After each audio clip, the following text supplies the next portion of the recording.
West here, reporting from Houston, Texas for Climate Desk. Now, one of the biggest uncertainties in climate science right now is the role of clouds. What better way to work that part out than flying right through them? That's what NASA scientists aboard this airplane think. Welcome to NASA's biggest airborne laboratory. You're coming with us today on an 8-hour NASA flight mission. When you read these big IPCC climate assessments, what's the biggest uncertainty? There's two, right? The role of aerosols and clouds. Clouds is probably bigger than aerosols. That is a piece of a puzzle that right now we are missing. You can't get the models right if you don't understand the chemistry and the process. Now we're being told we've got to get on. The doors are about to shut, so let's go aboard.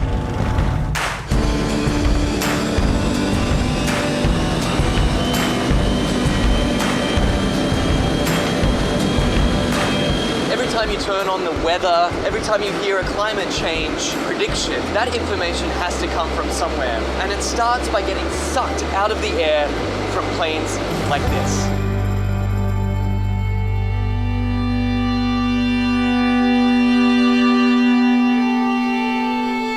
So this mission is to try to understand the emissions from the surface, so mostly biogenic emissions, so from trees and other plants. Right now we're flying to our very first part of this experiment on the DC-8. Over Arkansas, there's a particularly pungent bouquet of emissions that scientists are interested in measuring. Well, these emissions lead to both aerosols and to molecules that both destroy and create ozone. So these are very important things to understand for climate studies.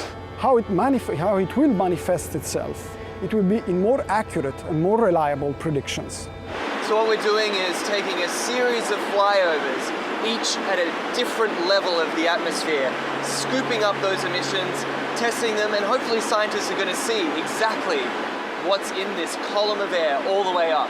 The data that we collect in one flight can keep busy 60 scientists and students for 3 years, 4 years. We are still studying data from data collected 20 years ago. In fact, this particular mission today is its most heavily equipped in its nearly 30 years of service. Each one of these consoles here is a specially equipped scientific instrument designed to collect all sorts of different data in real time. And this instrument here tracks the sun. We're looking at mist chambers. They're used to strip soluble gases. This black line is the CO2. It's about 390 ppm right now. We're putting these filters in the bags that we've got the aerosols that we trapped out of a certain amount of air. And so we're sampling up here about 150 liters a minute. That ultimately flows back into the operational models. It flows back into what goes on TV every day. Anyway, I got to get this sample going. You do it. It's a busy man at work. We can't let him rest. Well, get this, we've just spent 2 hours crisscrossing this one cloud formation. In, back out again, back in again. Then they grow, and we track them as long as we can, and then we let it go. Even one cloud can hold a host of answers to the mysteries of climate change. The patterns of, where the clouds are, what type of clouds we see, what kind of weather systems they're associated with it, that'll all be shifting in a shifting climate, in a world with climate change. Then the big spark is this, is when we actually get the meat on the grill. And then it will be some time to process it.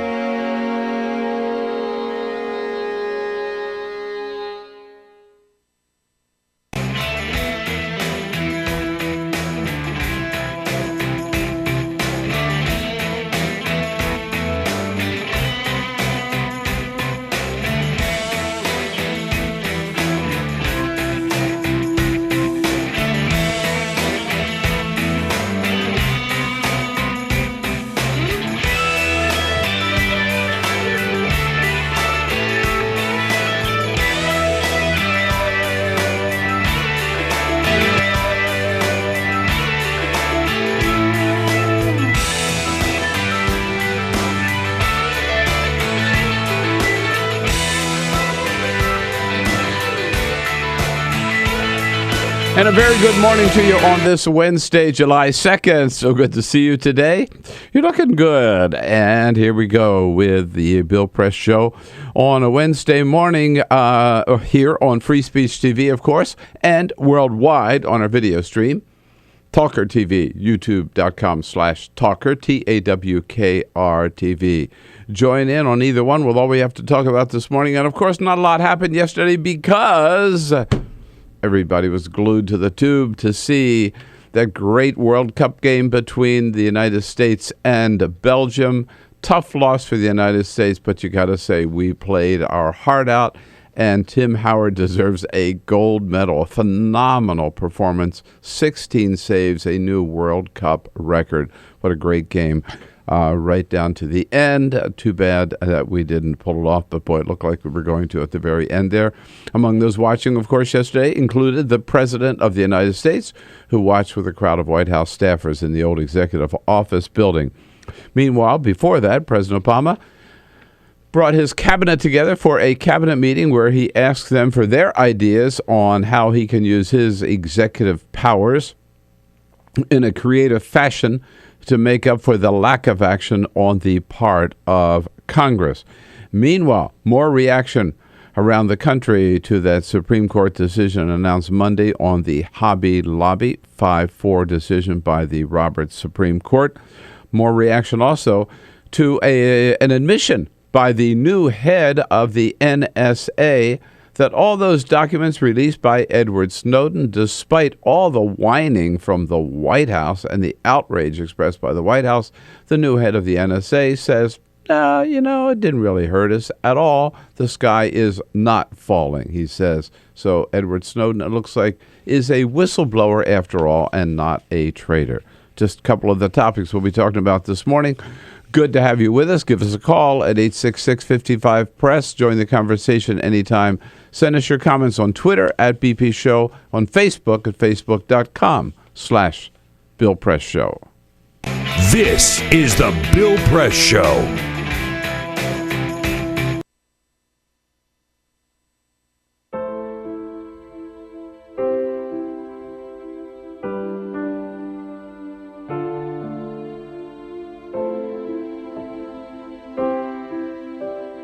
I have run these canyons for 6 million years.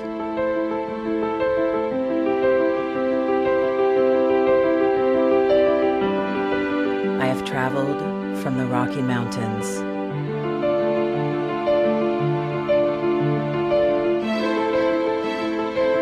to the deserts, through scorching heat and freezing cold, from the land of the dinosaurs to fields of food.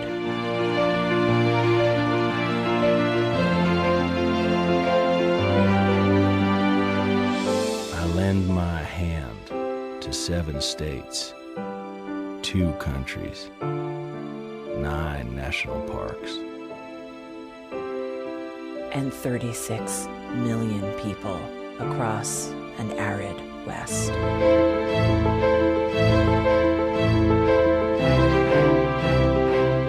am not the strongest or the largest, but I am the hardest working.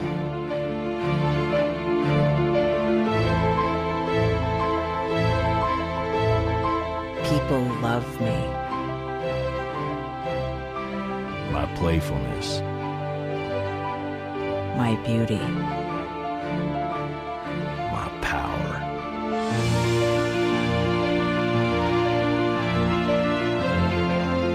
My life.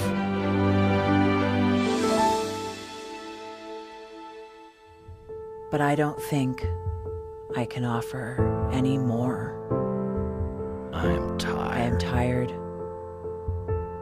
tapped, and tied.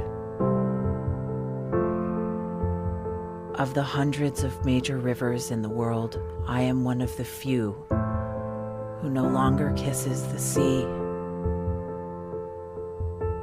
Battles to harness my soul have been won and lost.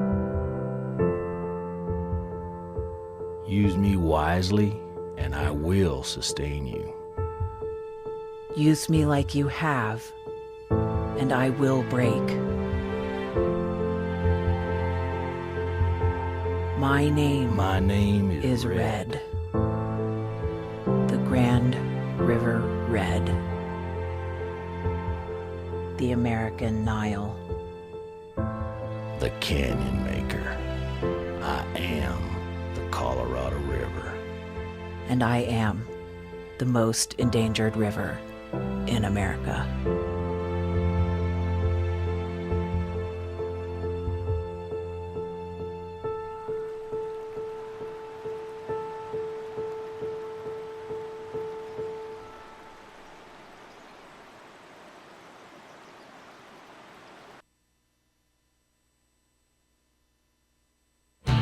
This is the Bill Press Show. What a heartbreaker at the World Cup. Great game, but tough loss for the United States. Good morning, everybody. What do you say? It is Wednesday, July 2nd. Hello. Great to see you today. And thank you for joining us. Thanks for tuning in here for the Bill Press Show. We are coming to you live from Washington, D.C., our nation's capital, where there's not a lot going on because the House and the Senate are out of town and everybody else is watching football. Hey, but great to see you today. We'll bring you up to date on the news of the day, such as it is from Washington and around the country and around the globe, wherever it's happening. We are there with you, keeping our eye on it, letting you know what's going on, and most importantly, giving you a chance to get involved in the conversation and expressing your point of view, your opinions. Get it off your chest at 866-55-PRESS. Send us your comments on Twitter at BP Show and on Facebook at facebook.com/Bill Press Show. Good Wednesday morning, July 2nd. Looking forward to the big July 4th, except on the East Coast, suddenly we got Hurricane Arthur to worry about, or tropical storm now. Arthur. Heading up the East Coast, and the latest word is it looks like it could really rain down on the 4th of July parade in the mid-Atlantic states, anywhere. Up and down Delaware. the East Coast, yeah. Do you think it'll get as far north as Rhode Island? You look concerned. Yes is the answer. We got a lot of people coming over for the 4th of July in Rhode Island. Don't tell that to Where are we going to put them? No. Stay home. Yeah. Maybe we better send out another little addendum to the invitation. In the event of inclement weather, stay home. Stay your ass at home. Yeah, right. Go to McDonald's. Yeah, right. Oh, I don't know. At any rate, I hope you have a glorious weekend, and we'll get you into it with our Wednesday morning show and our team here, Peter Ogburn. Hey. Good morning, Elisa Murphy. Hello. Good morning. With Alicia Cruz there on the phone. She's heading to the beach this weekend, too. Everybody's getting ready for the big decampment. And Cyprian's already there, man. Yeah, exactly. God, he clocked out a while back. He got a 10-day head start on July 4th down in Orlando. Yeah. He'll be down there with Mickey Mouse and gang. That's right. Doing their little patriotic parade. So Monty Canceller is here filling in as our videographer for the day. Yesterday at the White House, Josh Earnest, he started out the briefing saying, I usually don't have any personnel announcements. They don't like to make them before the president makes them himself. But he said, I'm going to make an exception today because there's one little personnel move in the administration that is worthy of note, and indeed it is, announcing that for the first time ever, a woman got 4 stars. She is Admiral Michelle Howard. Is that her last name? Howard, I'm pretty sure. Yes. Yes, Michelle Howard. And received the 4 stars yesterday. In Navy Admiral, of course. And she will now be sort of the deputy chair of naval operations. And she announced at her induction ceremony yesterday how indeed this was a first in many ways. If you don't believe today was a first, When I called to order 4-star shoulder boards for women, they didn't exist. How about that? A special contract was let, and you folks are seeing the first set in the history of the United States. That is really great. And she also, in her career, was the first African-American woman to command a ship. Oh, wow. Way back, I think 1999 or something like that, Josh Ernest told us yesterday. Nice. So she's had a career of first this, all the way up. Yeah. She's going to need a broom to clean up all the glass after busting through all those ceilings. Yeah. Yeah, she could be funny, but someday she ends up the first female head of the Joint Chiefs of Staff. Yeah, right? It could be. She's on that track, man, I got to tell you. Man. Good for her. Congratulations, Admiral. Yes, indeed. Today, David Jackson joining us from the White House for USA Today, as he always does. Melanie Crew from the Citizens for Responsibility for Ethics. Melanie Sloan. Melanie Sloan of Crew. Citizens for Responsibility and Ethics in Washington. And from Media Matters, Jeremy Holden, all just among our guests this morning. A lot's coming up, and we'll start with the heartbreaking World Cup, of course. But first, this is the Full Court Press. Just a couple of other stories making news. Russia is being invaded by McDonald's. McDonald's shut down all of its Ukraine locations whenever they had the Russia-Ukraine situation earlier this year, but they unveiled yesterday a new plan to open more than 70 locations around Russia, including southern Siberia and the Central Federal District, which is on the border with the Ukraine. So the Russians are going to see a whole new invasion of McDonald's opening up in Russia. Yeah, I wonder how that Siberian McDonald's is going to do. Good luck with that. Yeah, exactly. Good luck with that. Okay, stick with me on this story because it could get a little confusing. The few times I've been in the McDonald's, I kind of thought I was in Siberia. Exactly. It's culinary Siberia inside McDonald's. Follow me on this story. It's a little hard to follow, but Evan McMorris Santoro from BuzzFeed has a very curious story out of the Washington Redskin organization.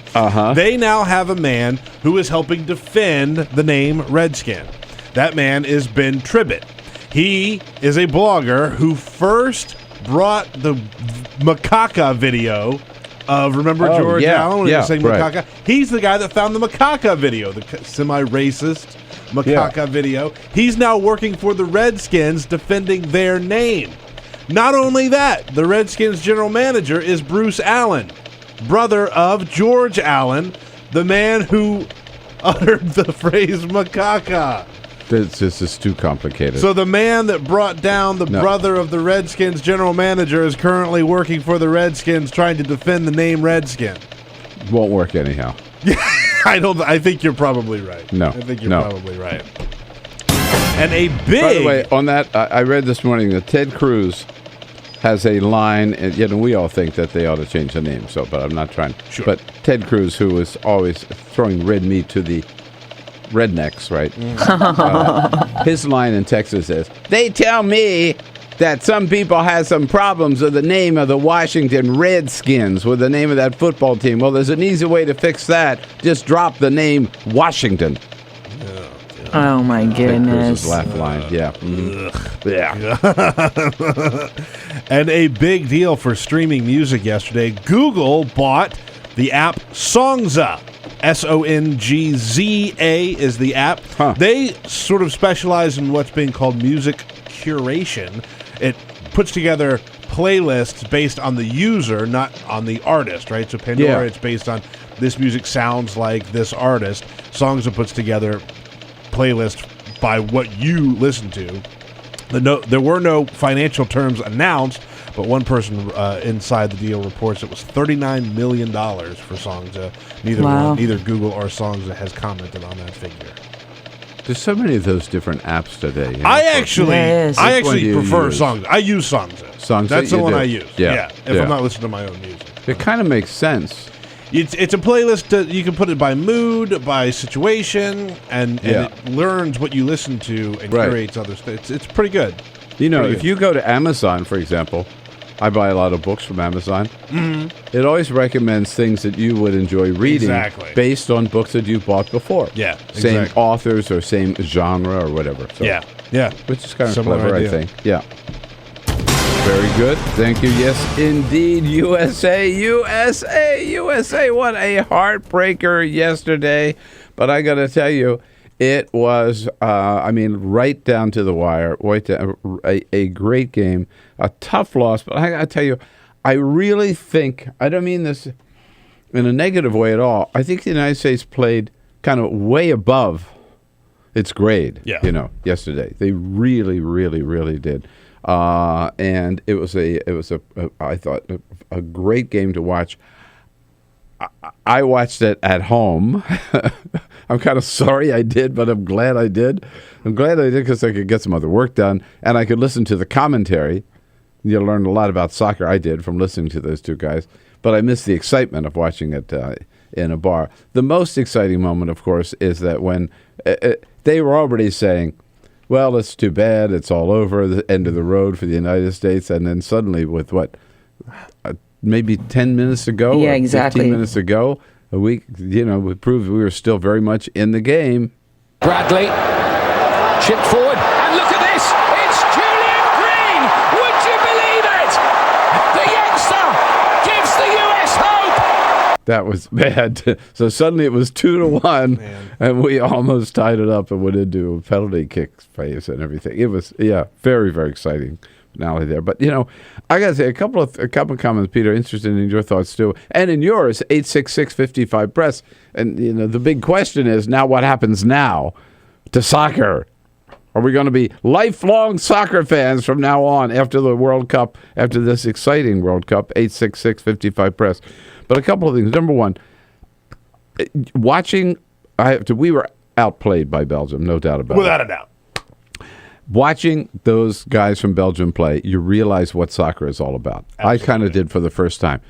Just the way they moved that ball, they controlled that ball.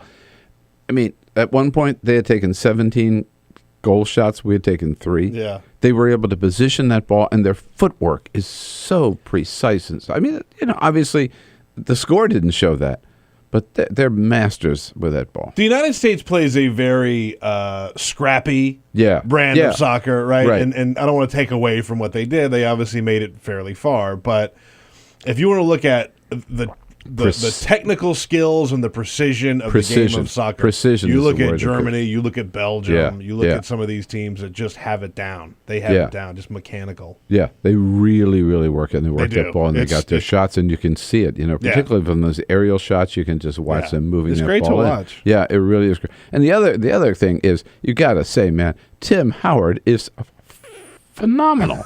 I mean, unfreaking believable. And that guy, 16 saves. And a record. A World Cup record. World Cup record. And in every which way. His legs, he just would get his legs in the way. He knocked it over the net. I mean, punch it out, catching it. Everything. He was amazing. Unbelievable. He was really an animal. The coach afterwards gave him full credit for incredible performance. Phenomenal. Was outstanding. He kept us a long time in that game, and we knew that going forward, sooner or later we will have our chances too. But he had an absolute amazing match tonight, and you just can give him the biggest compliments in the world. And Tim Howard afterwards said, obviously, this one really hurt. It's heartbreaking. We gave everything. I don't think we could have given any more. What a great game of football. God, we left it all out there. We got beat by a really good team. They took their chance as well, and it's heartache. It hurts. Good for him. I love he gives credit to the other team. Sure. And he calls it football. Yeah. He calls it football, not soccer. Yeah. I mean, without Tim Howard, that score could have easily, it could have been a 10-1 blowout. Blowout. Absolutely. Yeah. He was incredible. Because, they had some incredible shots there. And Belgium was just, it's like we talked about how soccer or football should look. They were just attack.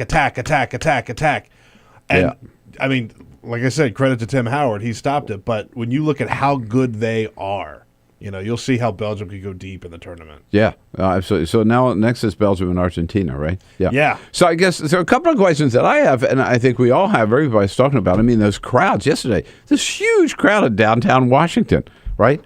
At the Freedom Plaza. President Obama with a huge crowd at the old Executive Office building yesterday watching. In Chicago, opened up Soldier Field. Yeah, they had tens of thousands of people in there. It was just all over the country. So I know you're excited about it. You're watching it somewhere yesterday. Adjusted your schedule so you could watch it. I was going to get together with a friend. He finally said, "Hey, let's get together tomorrow," because we couldn't figure out where we were going to watch the game. He's on the other side of town. He said, "No, delaying, changing plans, just to be there." What happens now? 866-55-PRESS. So a couple of questions, I think. Are we going to continue this passion for football, for soccer, into the next season when there's no World Cup, but there is a Women's World Cup next year? Women's World Cup in Canada next year. So will it carry over at least as far as next year? Will there be a heightened interest in soccer, in following Major League Soccer in this country? And maybe more immediately, what about the rest of the World Cup? Goes on for another 10 days, right? Still 8 more teams, yeah. Yeah, right. So who are you going to root for now? Hell, I don't even know who's left other than Argentina. Yeah. I can tell you. I don't know. And among those, I wouldn't know whom to root for. I've always enjoyed watching women's soccer just because they're so good. Yeah. The U.S. women's team, they're very good. And this is the first year that I've actually made a point that when I watch the games, I go to a bar, I hang out, I have a beer or two, watch the crowd, and it's great. It is. I actually really, really had a great time doing that. Yeah, right. So I was at the bar down the street here for 2 of the games. Yeah. And I'd like to be there for some of the rest of them, but I don't know who else to root for. So let's talk about it here. What do we do now? 866-55-PRESS. World Cup Soccer Fever. 866-55-77-377. This is the Bill Show.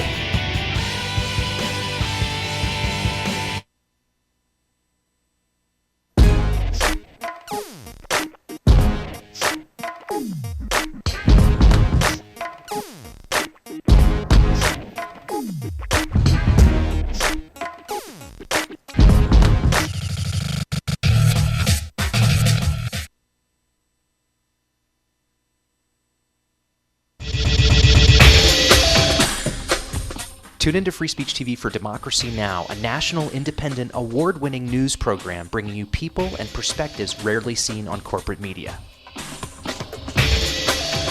Grunt work. Love it, hate it, useful, not useful. Necessary.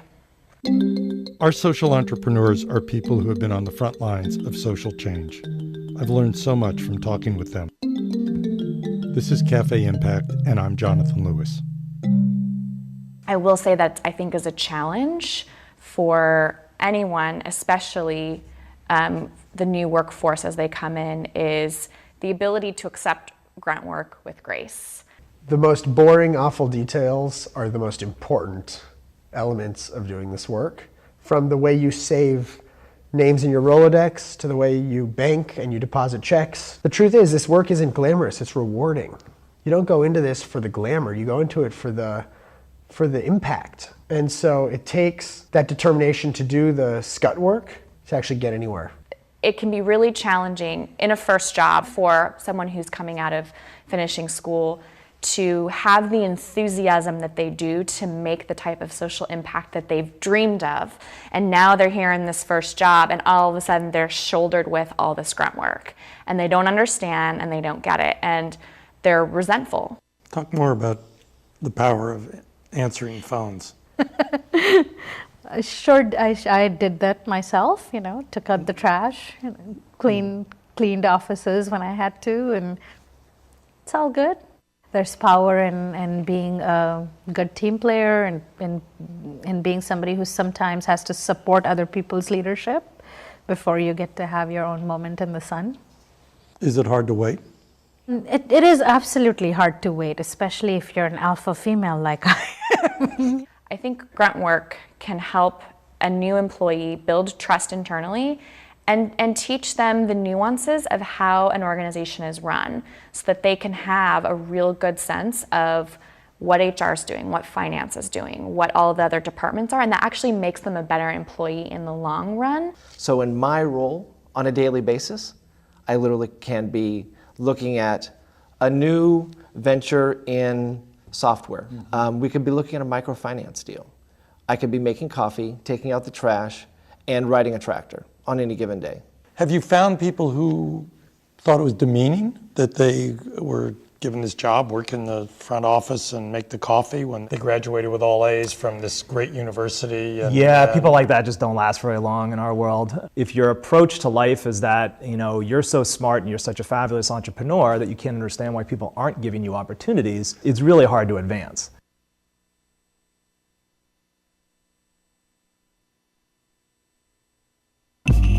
Tune in to Gay USA with hosts Ann Northrup and Andy Hum for in-depth coverage of lesbian, gay, bisexual, and transgender news. Watch Gay USA every week, only on Free Speech TV.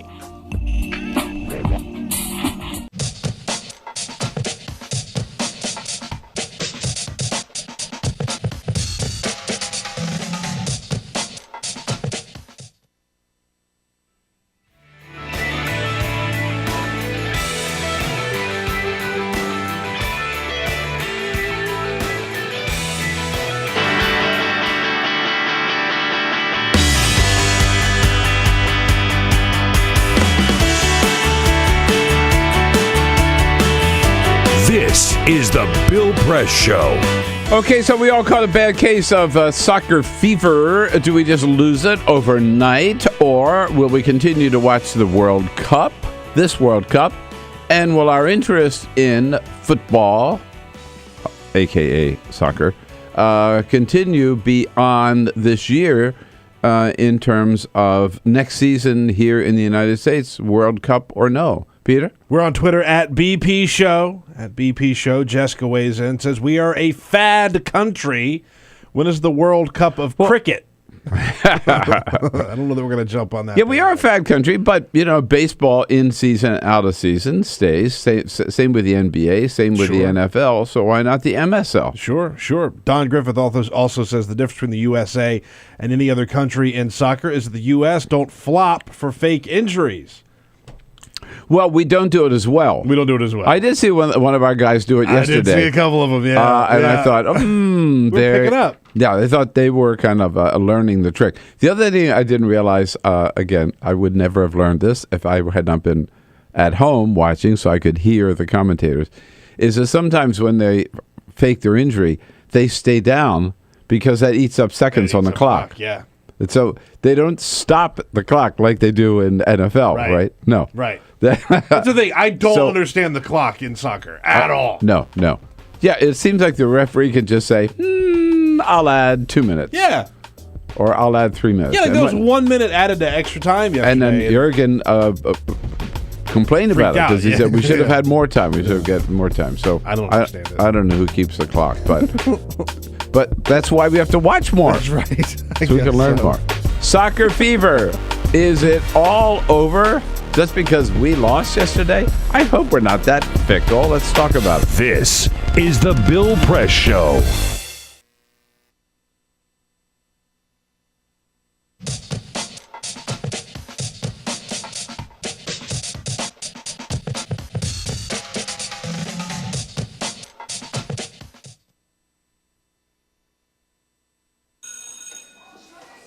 Don't look at me. Your hair's a bit frizzy today. Aww, you should pick that up.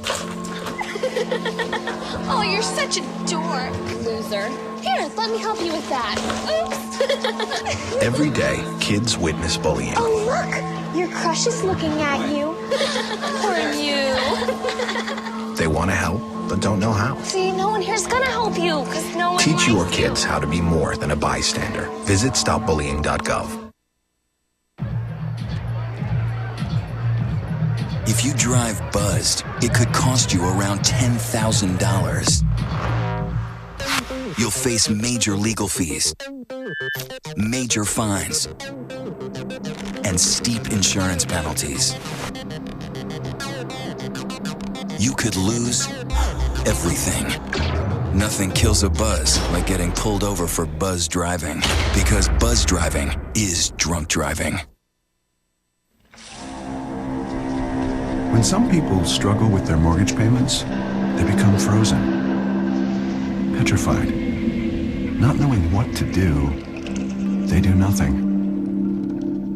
But the people who take action are far more likely to get the most positive outcome. Making home affordable is a free government program. Call now to talk one-on-one with a housing expert about the options that are right for you. Real help, real answers, right now. Tune into Free Speech TV for Democracy Now!, a national, independent, award-winning news program bringing you people and perspectives rarely seen on corporate media.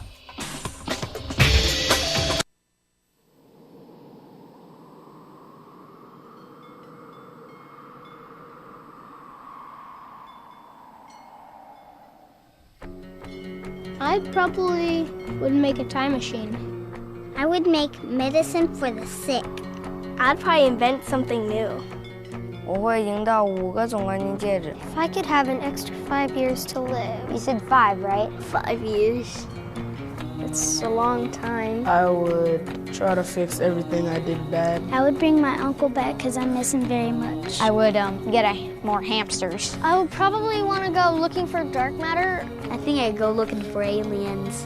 If I could live an extra 5 years. I was thinking about making like a helicopter, like a wooden helicopter, but I don't have any wood. I want to go check out the moon sometime. I'd probably teach my sister not to hate tuna. I would try and invent a machine that lets you run at light speed. If I had 5 more extra years to live. I would be the boss of all the chipmunks. Eu cantaria na frente de 1 milhão de pessoas. I don't really know. I think I'd do anything. Why are you asking me that?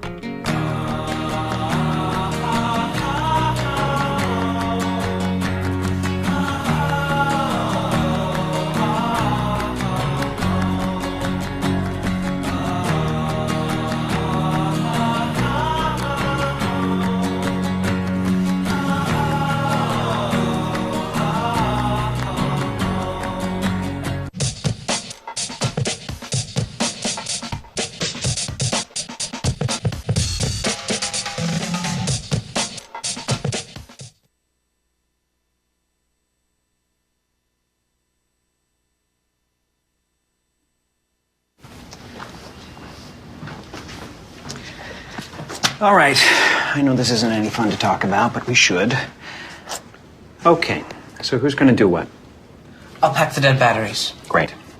I'll only put what I don't need into a duffel bag. Perfect. That's totally unhelpful. No problem. Meanwhile, I will try to comfort everyone by speaking in a calm voice. And I'll try to get the generator going without any gas. Oh, let's not forget the cell phones, which probably won't work. Right. And who is going to handle supplies? I can forget to do a list for us. Thanks, pal. Well, I think we couldn't be any less prepared. I'm proud of you guys. Talk to your kids about who to call, where to meet, what to pack. Visit ready.gov/kids for tips and information.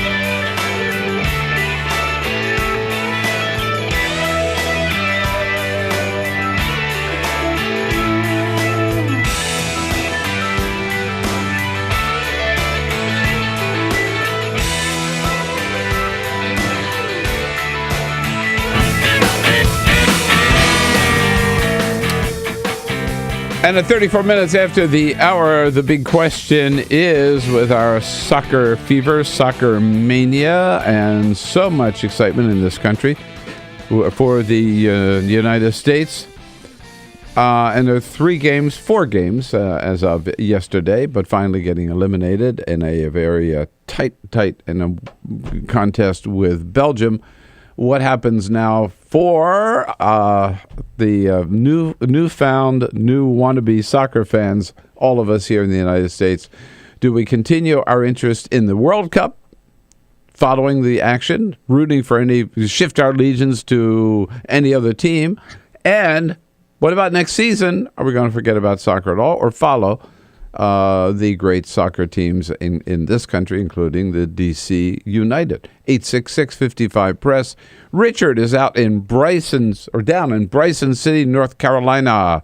Hey, Richard, good morning. Good morning. Hey, look, I think we forget that really back in the 70s, football actually was very popular back in the United States, and I got a chance to watch Pele. He came in for the Tampa Bay Rowdies. I don't know if you're familiar with that team down in Tampa Bay, but man, just to watch a master like that flip upside down and kick a ball. Did he play with them? Yes, he did. It was kind of more of an exhibition trying to, promote soccer in the United States. But yeah, man, I was so charged afterwards, and even everybody in the 70s seemed to be more into playing football, soccer.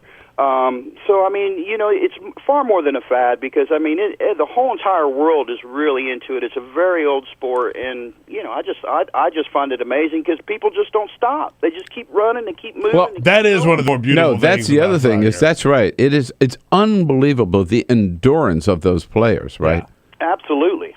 And also the fact that basketball comes the closest to it, but still they just stop, a lot. And also the fact that there are no commercials. Yeah. It's 45 minutes a half, give or take the extra time, the added time, and it just goes.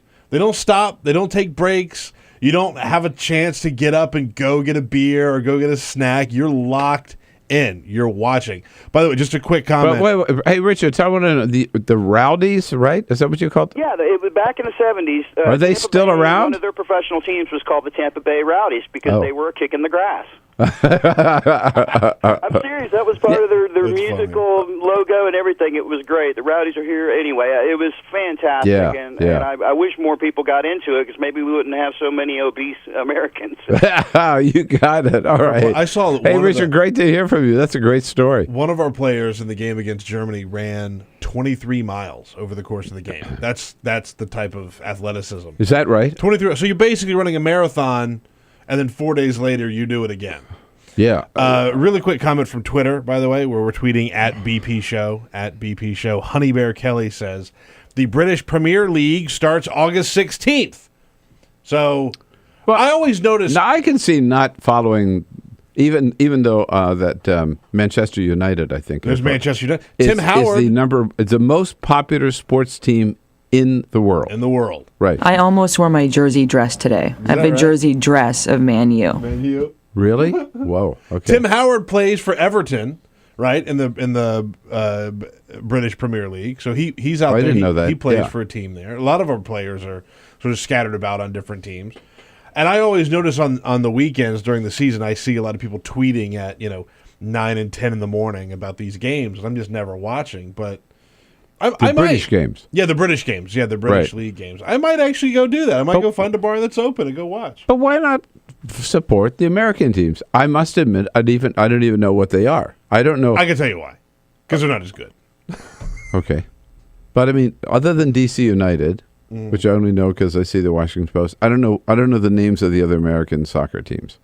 I can't help you there. Well, there's LA Galaxy. That's another big one. I guess I go see. News to me. I go see the Washington Spirit, which is the women's professional team. There's a women's professional league. Okay. What other American cities have good soccer teams or soccer teams? I'm gonna be honest with you. Okay. You're not gonna get a lot out of me on that. All right. Okay. I'm just asking the question. Kind of makes the point. Yeah. And let's come back. I see Jesse's here from Miami. I want to talk to him in just a second, but also. I want to continue. Okay, I want to continue to follow the World Cup. Who do I root for? Yeah. France is still in, right? Who's still in? There's France, there's Germany, there's Costa Rica, there's Brazil, there's Netherlands, there's Belgium, Argentina. Yeah, Brazil. I mentioned Brazil. Ghana? There's one more. Is Ghana still in? No, I think Ghana is out. Remember, we took him out. Okay.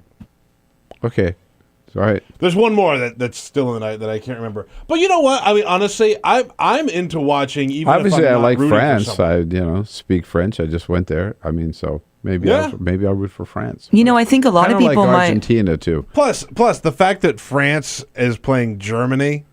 Oh yeah. I'd like to maybe see France win one back. Right. Because Spain and England are out, right? Yeah. Spain and England. So I think a lot of people might Italy's actually out. be looking. Italy's Spain out. and England are like normally huge followers. Right. I gotta be honest. I'm into watching even if I'm not rooting for a team. Right. Just because of the tension of watching, just the excitement of watching. I don't even have to be rooting for someone. But anybody who thinks that the bars are going to be as packed for the rest of the World Cup teams as they have been for this one, Not gonna happen. not going to happen. You're going to have no problem finding a seat at the bar at noon on a Wednesday, which is something that we weren't able to do last week. Right. Jesse, down in Miami. Hi, Jesse. Hey, hi, Bill. Hey, I think the Americans will appreciate soccer as much as they appreciate scoring in football, basketball, and all of that when they understand the coordination between eye and foot athleticism. Because that's a real challenge to be moving that ball, controlling the ball. You tell me. Going through the defense and trying to Yeah. focus on scoring. Yeah. That's really a challenge. And I'm here in Miami. The bar's going to still be full.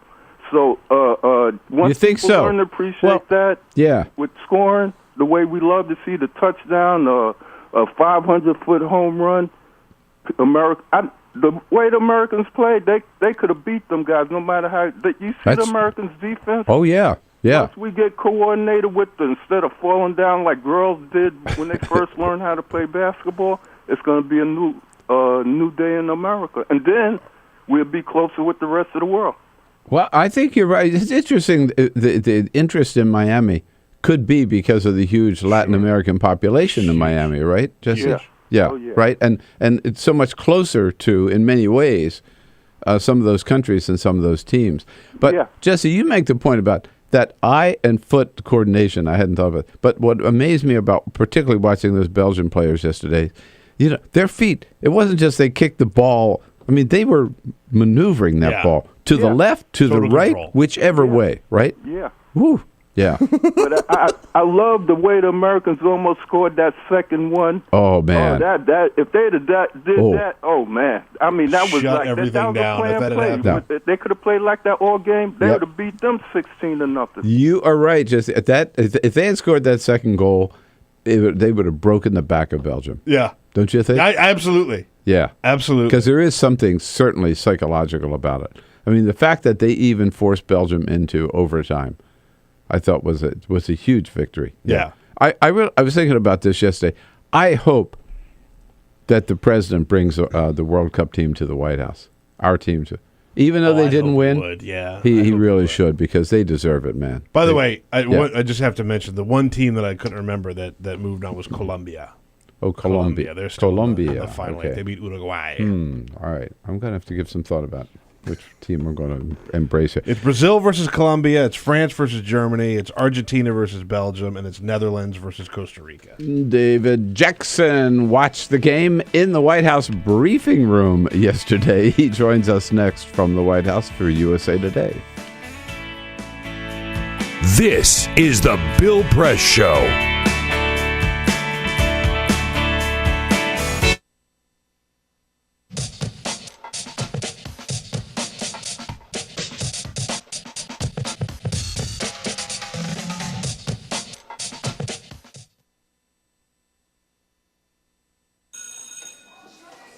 Don't look at me.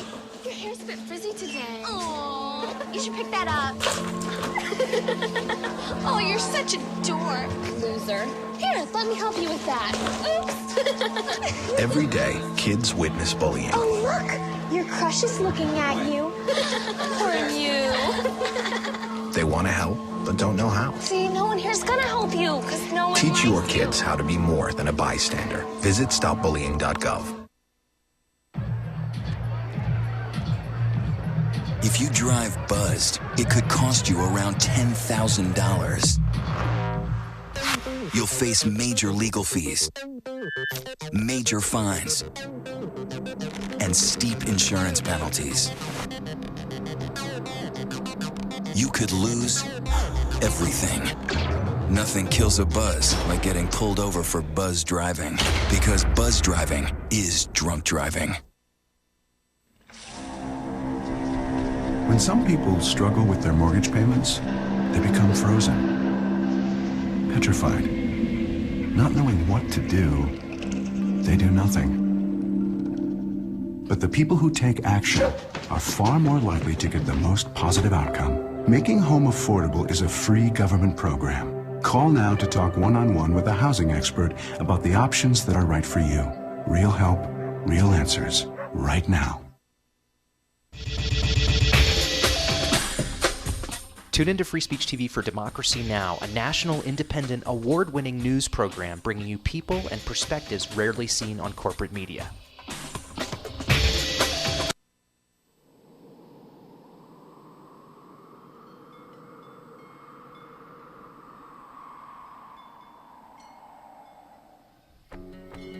I probably would make a time machine. I would make medicine for the sick. I'd probably invent something new. 我会赢到5个总冠军戒指。 If I could have an extra 5 years to live. You said 5, right? 5 years. It's a long time. I would try to fix everything I did bad. I would bring my uncle back because I miss him very much. I would get more hamsters. I would probably want to go looking for dark matter. I think I'd go looking for aliens. If I could live an extra 5 years, I was thinking about making like a helicopter, like a wooden helicopter, but I don't have any wood. I want to go check out the moon sometime. I'd probably teach my sister not to hate tuna. I would try and invent a machine that lets you run at light speed. If I had 5 more extra years to live, I would be the boss of all the chipmunks.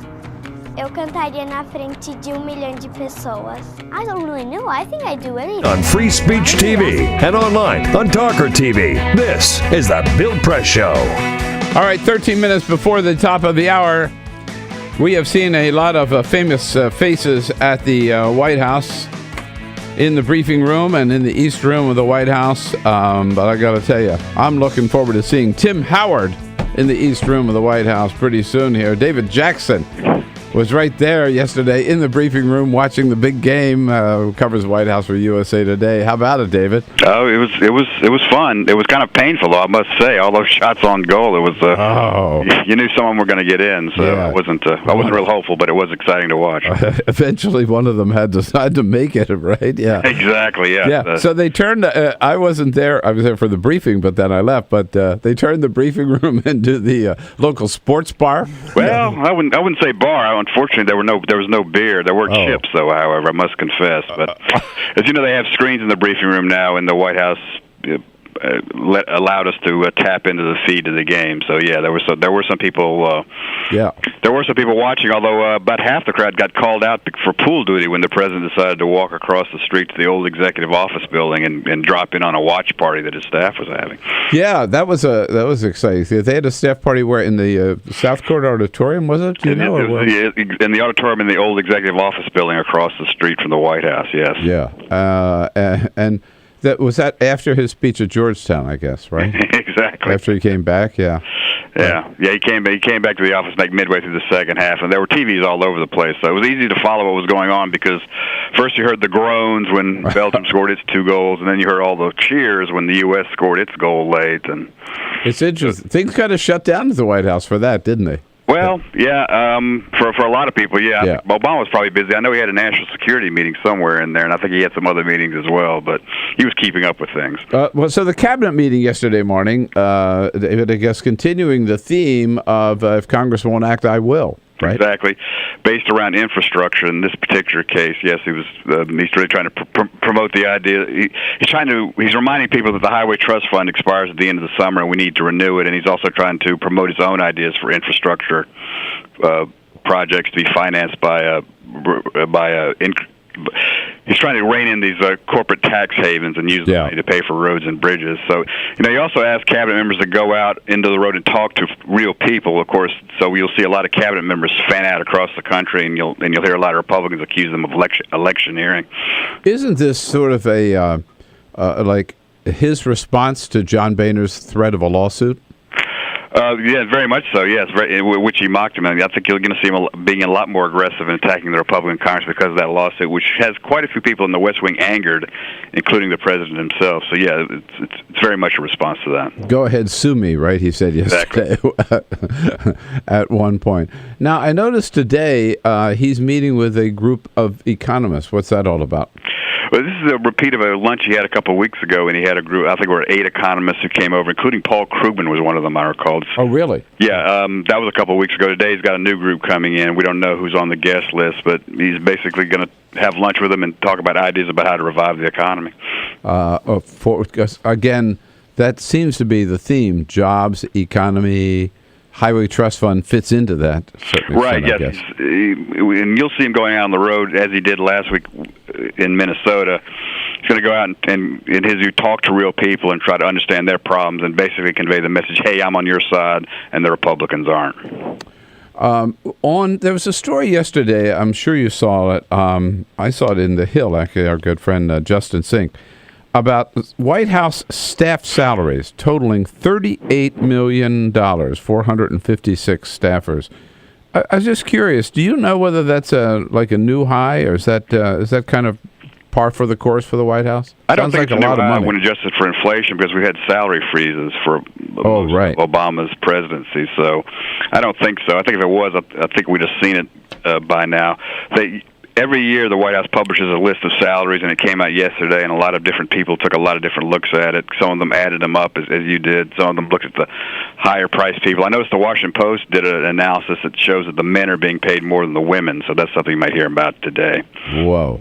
But in terms of all-time record highs, I would tend to doubt it, frankly. Uh-huh. It just shows here that Josh Earnest got a $37,000 annual pay raise from going from deputy to White House press secretary. Big bump. Yes, that's true. Yeah, that was the one I was interested in. But yeah, I figured he would get a raise, and maybe that explains why he's had that big smile on his face. There's a big difference between being the press secretary and being the principal deputy press secretary. So that's a big difference. Yes. Yeah. A lot more hassle. I know, a big jump.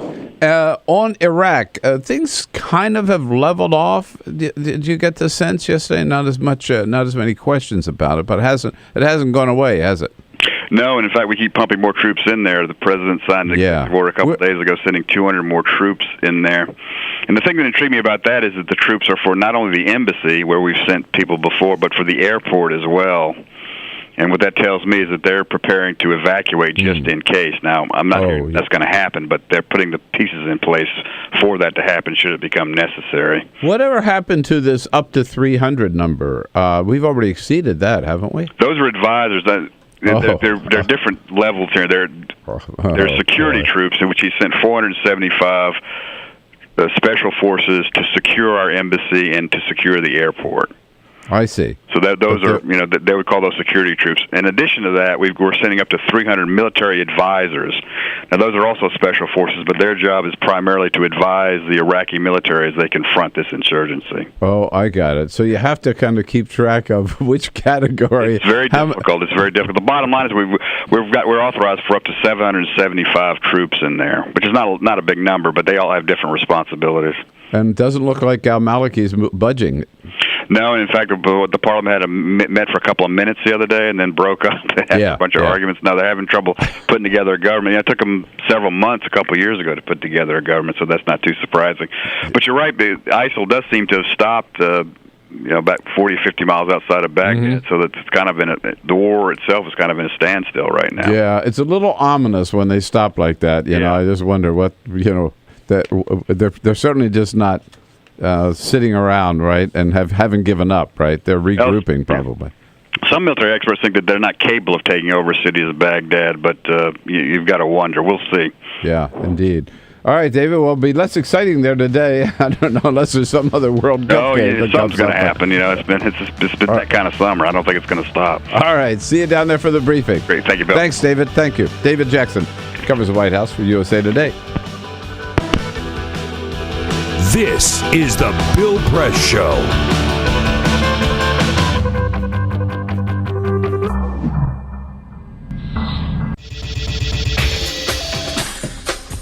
Tune into Free Speech TV for Democracy Now!, a national, independent, award-winning news program bringing you people and perspectives rarely seen on corporate media. I'm the retired bishop with the Episcopal Church as the bishop for all chaplains in federal service. I read that there was a group of people that represented a sense of injustice that I had.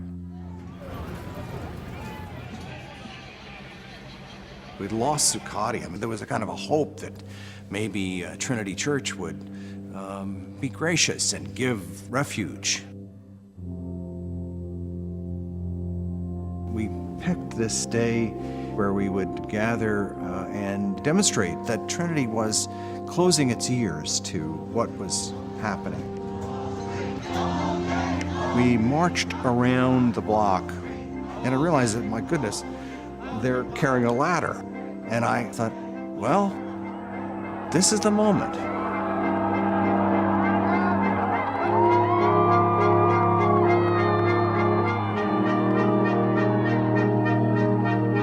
You could feel a spiritual presence. You could feel a certain something.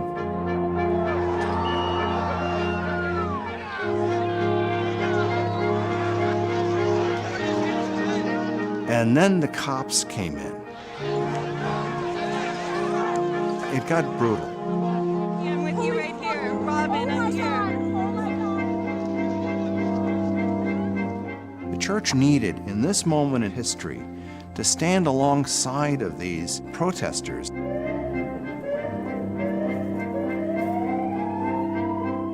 truth of Christ is found in the pews, is found in the institutional church, but it is also found in the streets. It's found in the honesty and the integrity, the insistence of people that you find in Occupy Wall Street.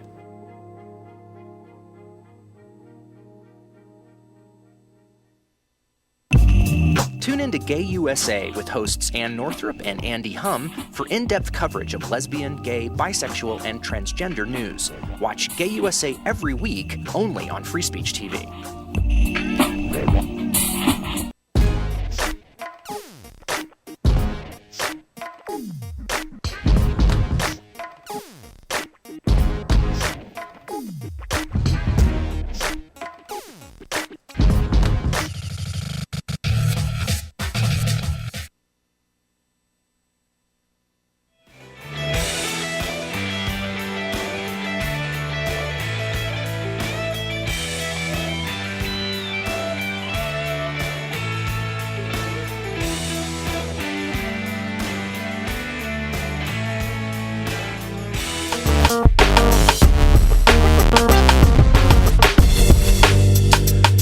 Here we go now. Hour number one already in the can, just about. Coming up in the next hour, Jeremy Holden from Media Matters on the Hobby Lobby decision, and then Gabriel Rottman from the ACLU on the new head of NSA saying, Edward Snowden? Yeah, big deal. The sky isn't falling. So why do we still want to criminalize Edward Snowden? 2 more hours coming up. This is the Bill Press Show.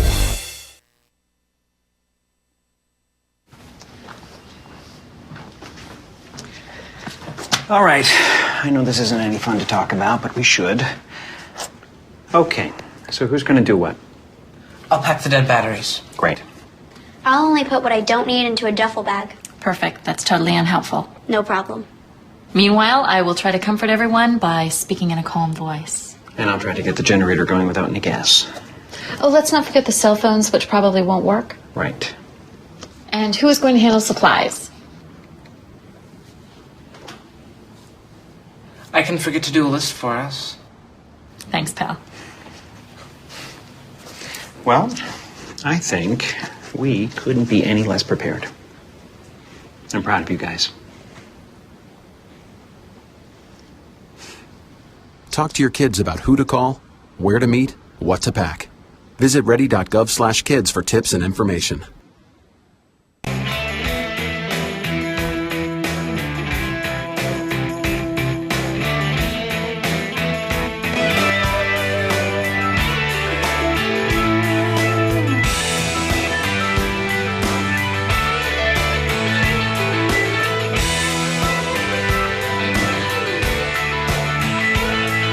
And a very good morning to you on this Wednesday, July 2nd. So good to see you today. You're looking good. And here we go with the Bill Press Show on a Wednesday morning here on Free Speech TV, of course, and worldwide on our video stream.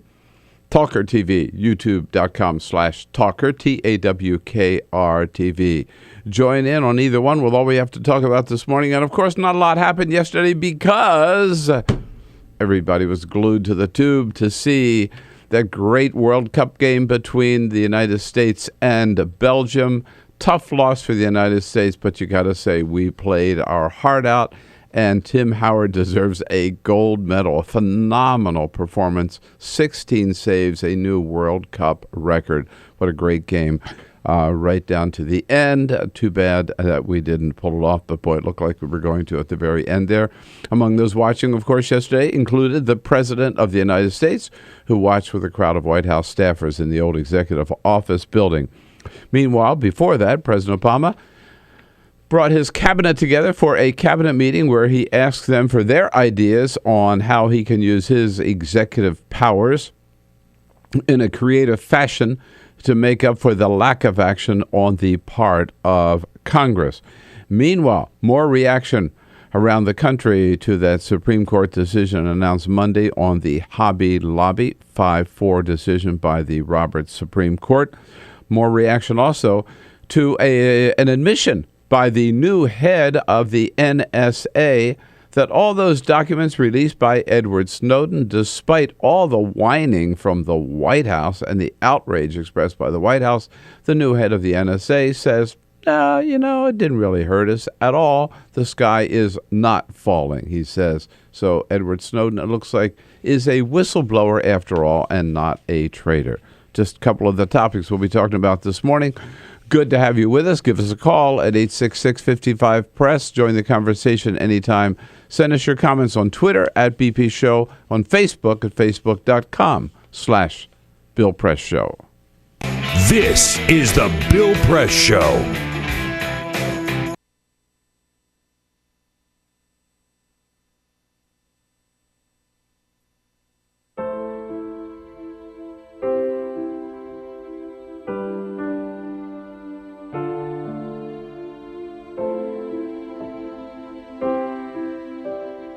I have run these canyons for 6 million years.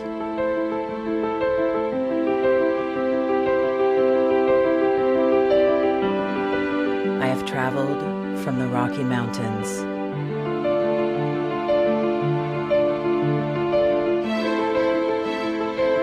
to the deserts, through scorching heat and freezing cold, from the land of the dinosaurs to fields of food.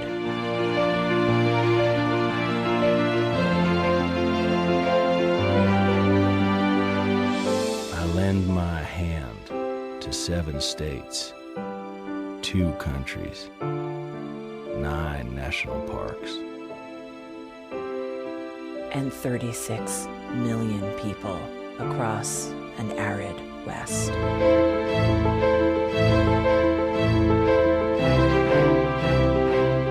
am not the strongest or the largest, but I am the hardest working.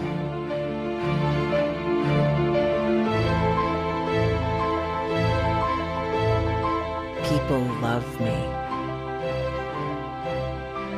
My playfulness, My beauty. my power.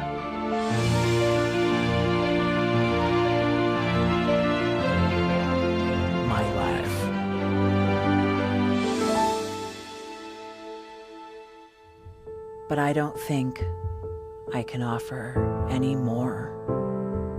I am tired. I am tired, tapped, and tied.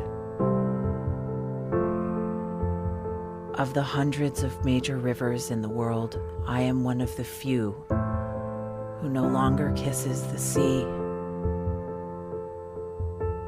Battles to harness my soul have been won and lost. Use me wisely, and I will sustain you. Use me like you have, and I will break. My name is Red. The Grand River Red. The American Nile. The Canyon Maker. I am the Colorado River. And I am the most endangered river in America.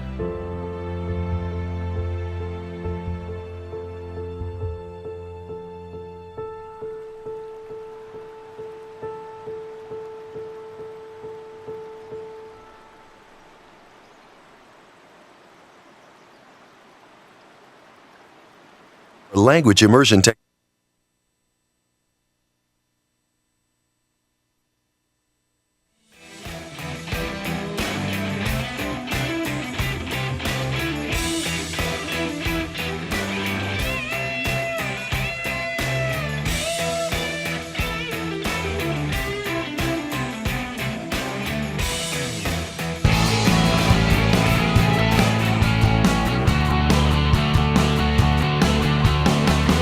Broadcasting around the nation, on your radio, on your TV, and online. This is The Bill Press Show. Hey, good morning, everybody. It is the Bill Press Show on a Wednesday, July 2nd. Was I asleep at the switch or what? Look, if you're on the air, you're not late, okay? That's how I see it. Is that right? Yeah, that's right. Yeah, I think I was a few seconds late there. That's getting something Sounded great to me, boss. We're catching up here on the Bill Press Show, hour number 2 here. Good to have you with us on your local progressive talk radio station, on Free Speech TV, and on our video stream worldwide at youtube.com/talkertv. And don't forget that TuneIn app. Not all of us are lucky enough to have a progressive radio station where you live. And the backup, so you can listen to the show, is the TuneIn app. Download it. It's free. And go to the Progressive Voices channel, and we are there with you. Wednesday, July 2nd. Heartbreak after the big loss yesterday to Belgium. But you got to say, we played a tremendous game, and Tim Howard was just a force of nature. Here in studio with us to talk about one of the big news items of the week, the Supreme Court decision on Hobby Lobby. Media Matters has been keeping track of how the media has been reporting not always fairly and squarely on this issue. Jeremy Holden is the research director of research for Media Matters. And Jeremy, it's good to have you back in the studio. Hey, Bill. Thanks for having me. Great to see you with our team, Peter Ogburn and Elisa Murphy. Hello, guys. Hey, good morning. Hey. Alicia Cruz there, standing by to take your calls at 866-55-PRESS on any topic at any time.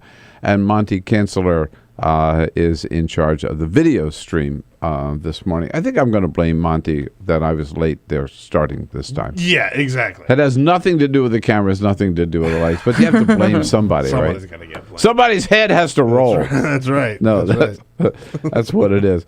Well, just, Jeremy, you and I were chatting just beforehand about this World Cup fever, soccer fever, really has taken over.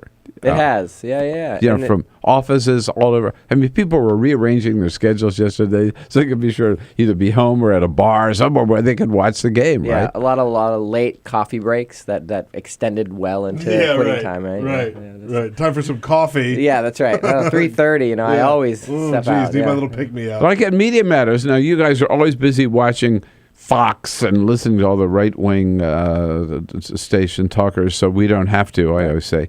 So did everybody Was everybody tuned in instead to the World Cup at 4:00? I can't say because I was tuned in the World Cup, so I don't actually know what anybody else was doing. So I assumed they were diligently at work, focused on the news of the day. Sure. Yeah.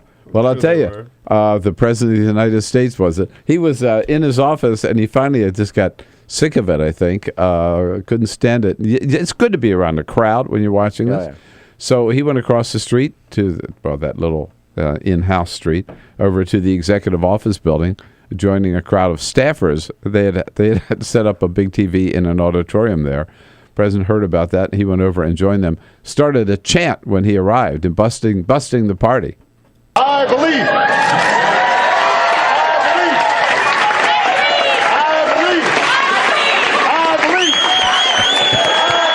Cheerleader here.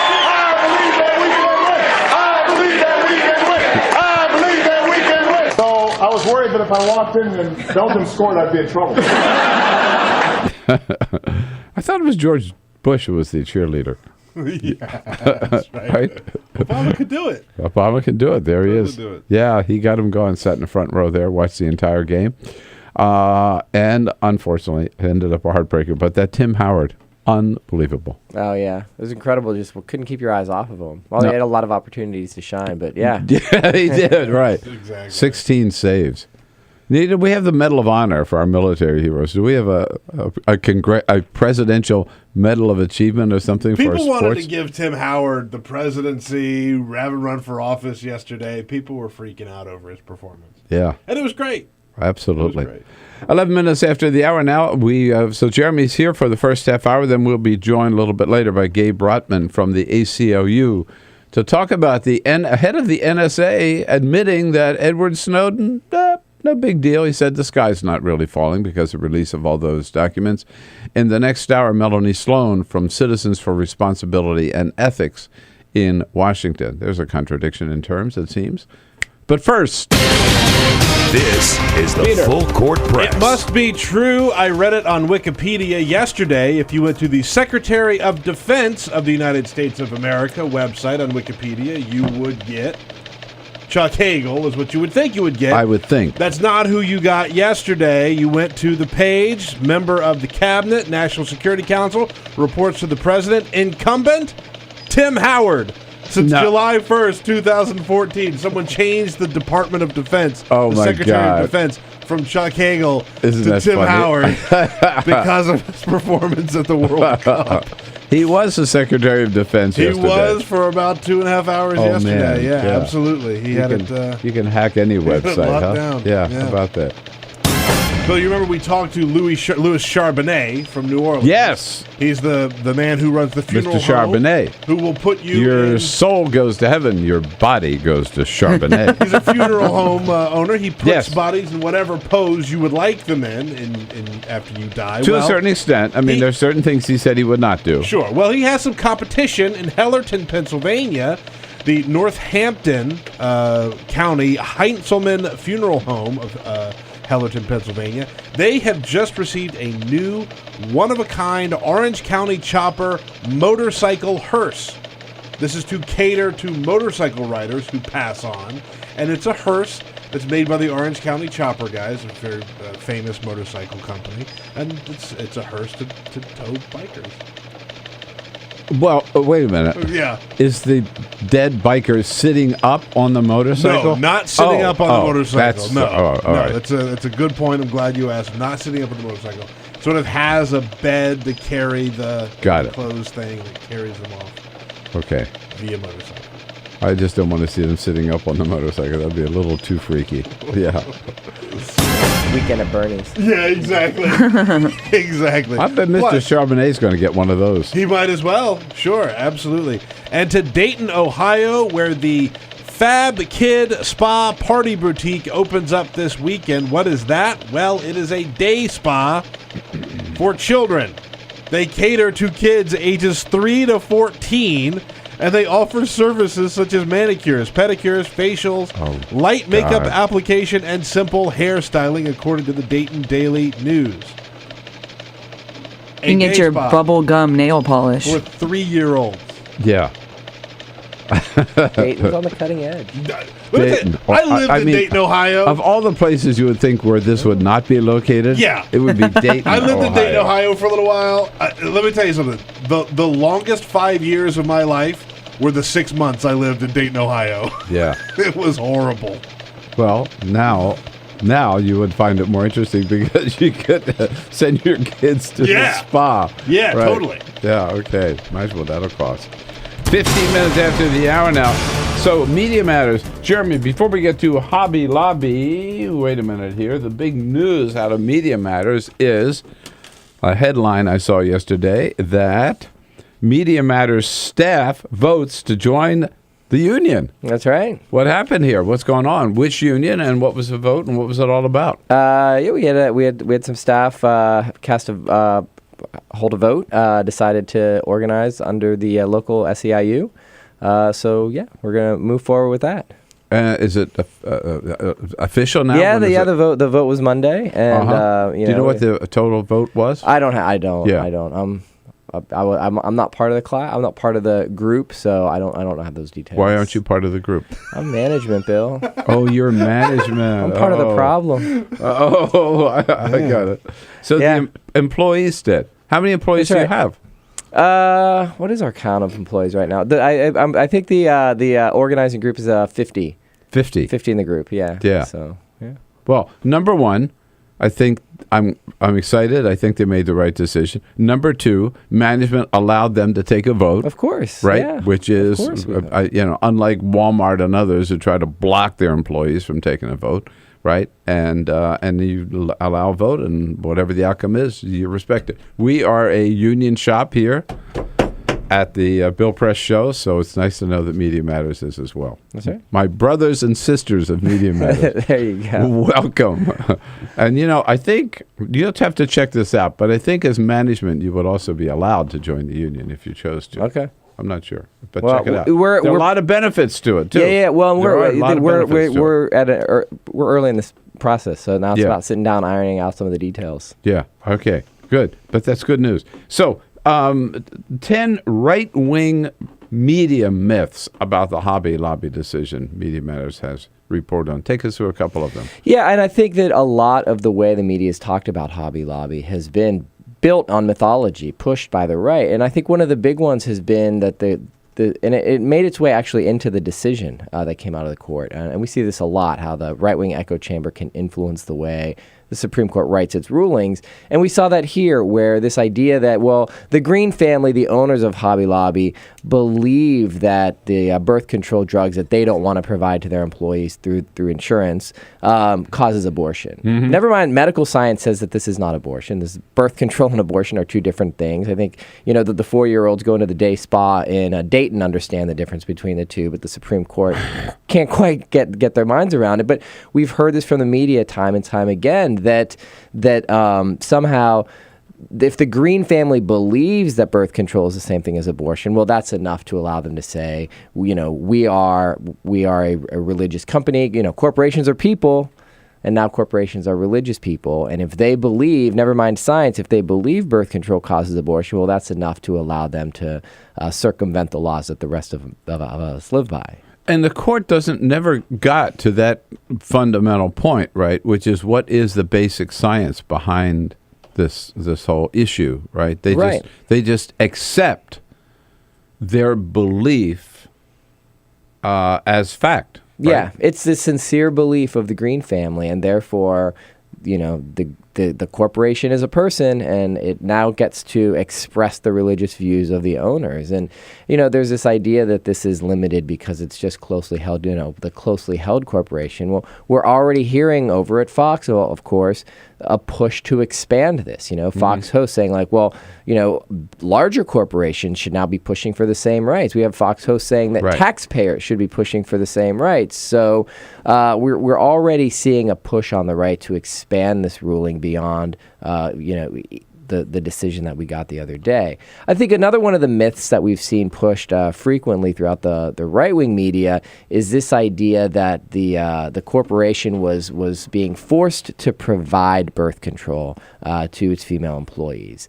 The reality is that birth control is now, contraceptive care is now part of basic health insurance. And so Hobby Lobby had the choice to provide health insurance to its employees, and if it chose to do so, it had to provide basic coverage, right? But the insurance company provides access to abortion. This is something that, so we heard this claim that somehow, so it extends a little bit further, this myth that Hobby Lobby was forced to provide free birth control to its employees. Nothing about insurance is free, right? This is something that we pay for. You pay into insurance and you get a benefit out of it. That's not, again, the 5-year-olds, the 6-year-olds going to the day spa in Dayton understand that if you pay for something, it's not free. Yet somehow the media has struggled with this concept. Right. They also, I think, maybe the concept that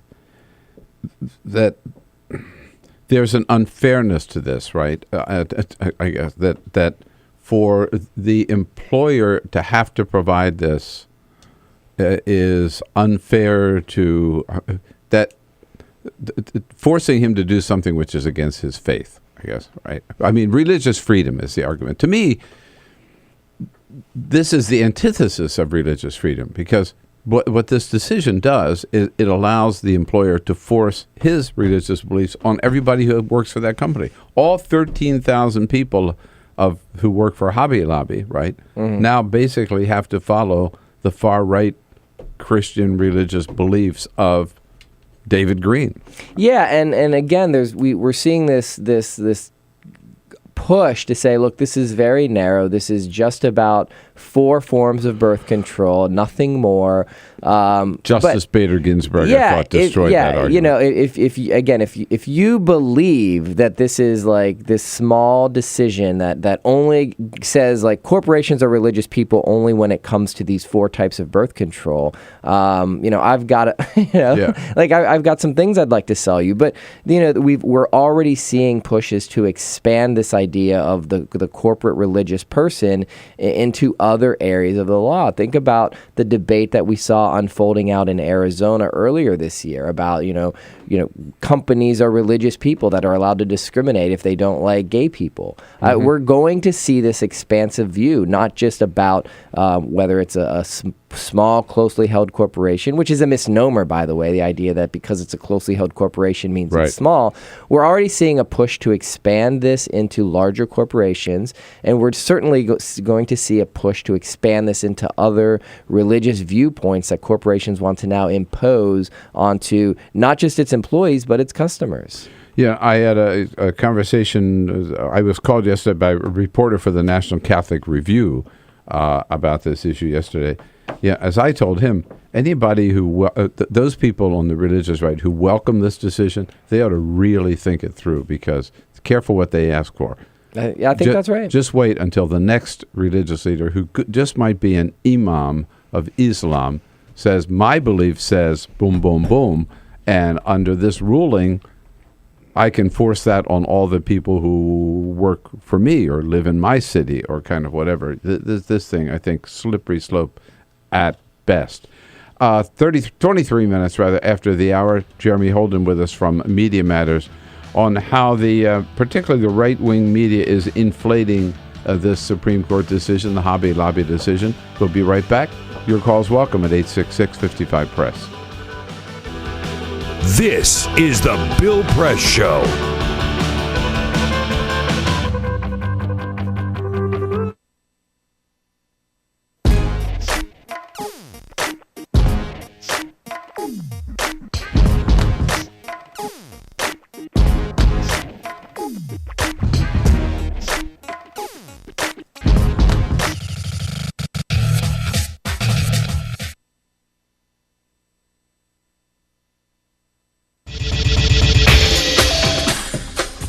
Tune into Free Speech TV for Democracy Now!, a national, independent, award-winning news program bringing you people and perspectives rarely seen on corporate media. Grunt work. Love it, Hate it? Useful? Not useful? Necessary. Our social entrepreneurs are people who have been on the front lines of social change. I've learned so much from talking with them. This is Cafe Impact, and I'm Jonathan Lewis. I will say that I think is a challenge for anyone, especially the new workforce as they come in, is the ability to accept grunt work with grace. The most boring, awful details are the most important elements of doing this work.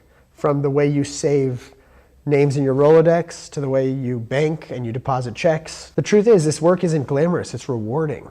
You don't go into this for the glamour, you go into it for the impact. And so it takes that determination to do the scut work to actually get anywhere. It can be really challenging in a first job for someone who's coming out of finishing school to have the enthusiasm that they do to make the type of social impact that they've dreamed of. And now they're here in this first job and all of a sudden they're shouldered with all this grunt work. And they don't understand and they don't get it and they're resentful. Talk more about the power of answering phones. Sure, I did that myself, took out the trash, cleaned offices when I had to, and it's all good. There's power in being a good team player and in being somebody who sometimes has to support other people's leadership before you get to have your own moment in the sun. Is it hard to wait? It is absolutely hard to wait, especially if you're an alpha female like I am. I think grunt work can help a new employee build trust internally and teach them the nuances of how an organization is run so that they can have a real good sense of what HR is doing, what finance is doing, what all of the other departments are, and that actually makes them a better employee in the long run. So in my role on a daily basis, I literally can be looking at a new venture in software. We could be looking at a microfinance deal. I could be making coffee, taking out the trash, and riding a tractor on any given day. Have you found people who thought it was demeaning that they were given this job, work in the front office and make the coffee when they graduated with all A's from this great university? Yeah, people like that just don't last very long in our world. If your approach to life is that, you're so smart and you're such a fabulous entrepreneur that you can't understand why people aren't giving you opportunities, it's really hard to advance.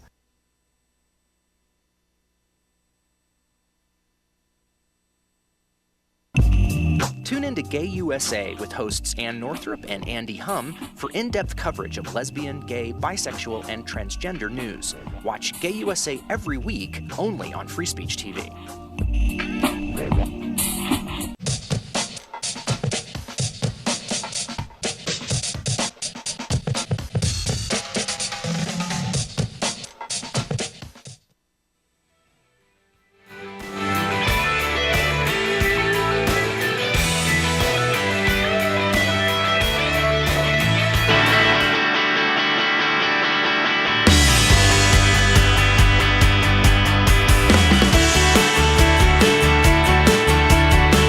This is the Bill Press Show. Yes, the head of the NSA actually says that Edward Snowden didn't do that much damage after all. We'll talk about that in the next half hour. Jeremy Holden here from Media Matters. Jeremy, just a few seconds left, unfortunately. Now that we know that you can use religion as an excuse for breaking the law, where does this lead? It's going to be fun to find out, but I think it's also a bit terrifying to find out, right? I mean, what other forms of medicine are religious employers going to be able to withhold from their customers? Or not from their customers, from their employees. And what's the cost now to having a job if you have to toe the corporation's religious line? I think it's a terrifying decision and fascinating to see where it goes from here. Yeah, scary to think about where it might go from here. Right. Media Matters, MediaMatters.org. Thanks, Jeremy. Great to see you as always. It's the Bill Press Show.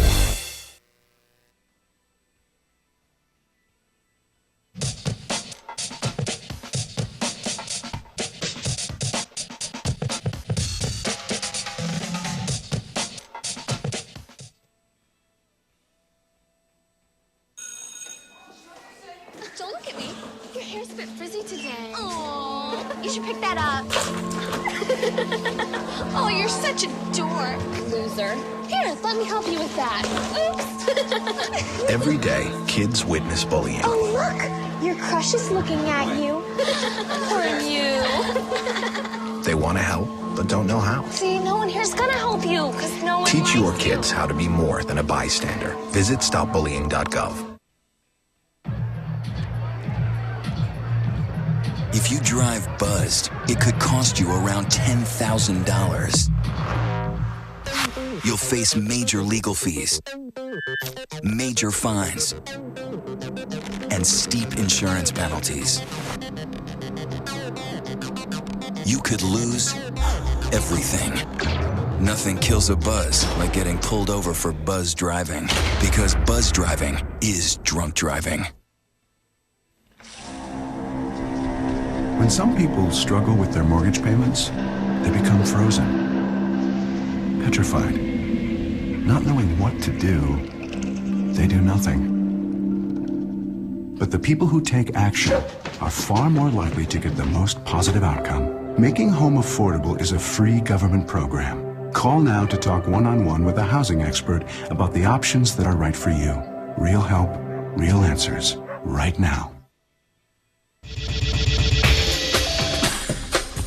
Tune into Free Speech TV for Democracy Now!, a national, independent, award-winning news program bringing you people and perspectives rarely seen on corporate media.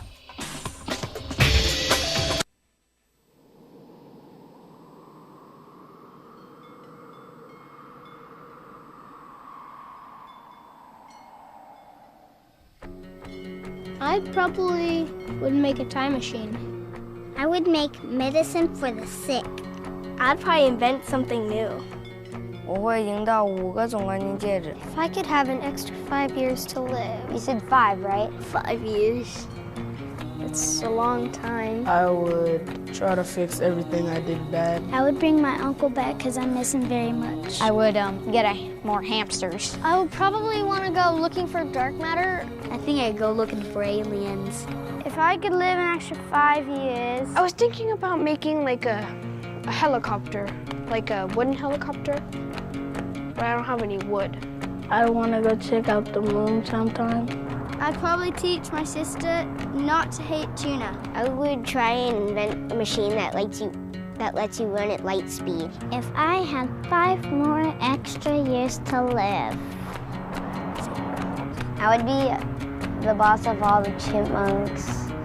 Eu cantaria na frente de 1 milhão de pessoas. I don't really know. I think I'd do anything. Why are you asking me that?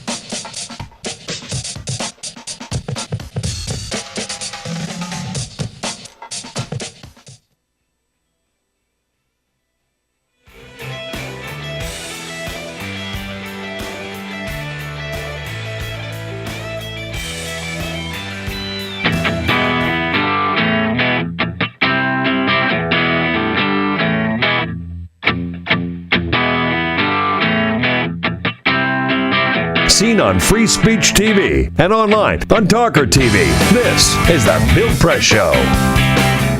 Here we go at 33 minutes after the hour. The Bill Press Show coming to you live from Capitol Hill, Washington, D.C., and our studio just down the street from the United States Capitol building. Brought to you today by the NEA, the good men and women of the National Education Association, under President Dennis Van Roekel. Making a difference in America's classrooms every day, you bet. You can find out more about their good work at their website, NEA.org. NEA.org. Again, good to have you with us today. And a big story on the New York Times on Sunday. It hasn't gotten a lot of attention. Wanted to talk about it this morning, where the new head of the NSA, Admiral Michael Rogers, in an interview with the New York Times, was asked, well, how much damage was actually done by the release of all those documents by Edward Snowden. And Admiral Rogers said, well, the sky isn't falling. Whoa! I thought we're told that it had fallen or was falling. Gabriel Rottman is the legislative counsel for the ACLU, keeping track of these issues, NSA surveillance, and joins us again in studio this morning. Hi, Gabe. Good to see you. Hi, Bill. So, the White House says, Snowden basically left us vulnerable to all kinds of these security threats and everything. And Admiral Rogers says, he didn't pat Snowden on the back, but he certainly said it wasn't as bad as we've heard. Yeah, that's exactly it. I think it actually goes to show both in terms of what was disclosed and how it was disclosed. Again, a lot of the information that Edward Snowden revealed, it wasn't operational. It was the existence of secret legal opinions, the existence of programs, but not the details of the program, just what the programs were doing, things that were in the public interest and should have been revealed. And I think it also goes to show that some of the concern over quote-unquote leaks is a little overblown when it comes to national security reporting. I think the reporting in this case was very responsible, and the fact that there weren't the fact that there were many documents that were held back out of concern for national security is testament to the fact that we can trust a free press to report these issues responsibly. So the fact that there wasn't more damage is partly due to the selectivity, if you will, of Edward Snowden and of Glenn Greenwald and others. Is that correct? I think that's right. I think that's exactly right. The two of them. So what happens? Does this does this change either the public perception or the government's attitude towards Snowden? Well, I certainly hope it changes the public perception. I think it also. I also hope that it changes the public perception when it comes to reporting the existence of these programs. I mean, these are things that we, as the American public, need to know.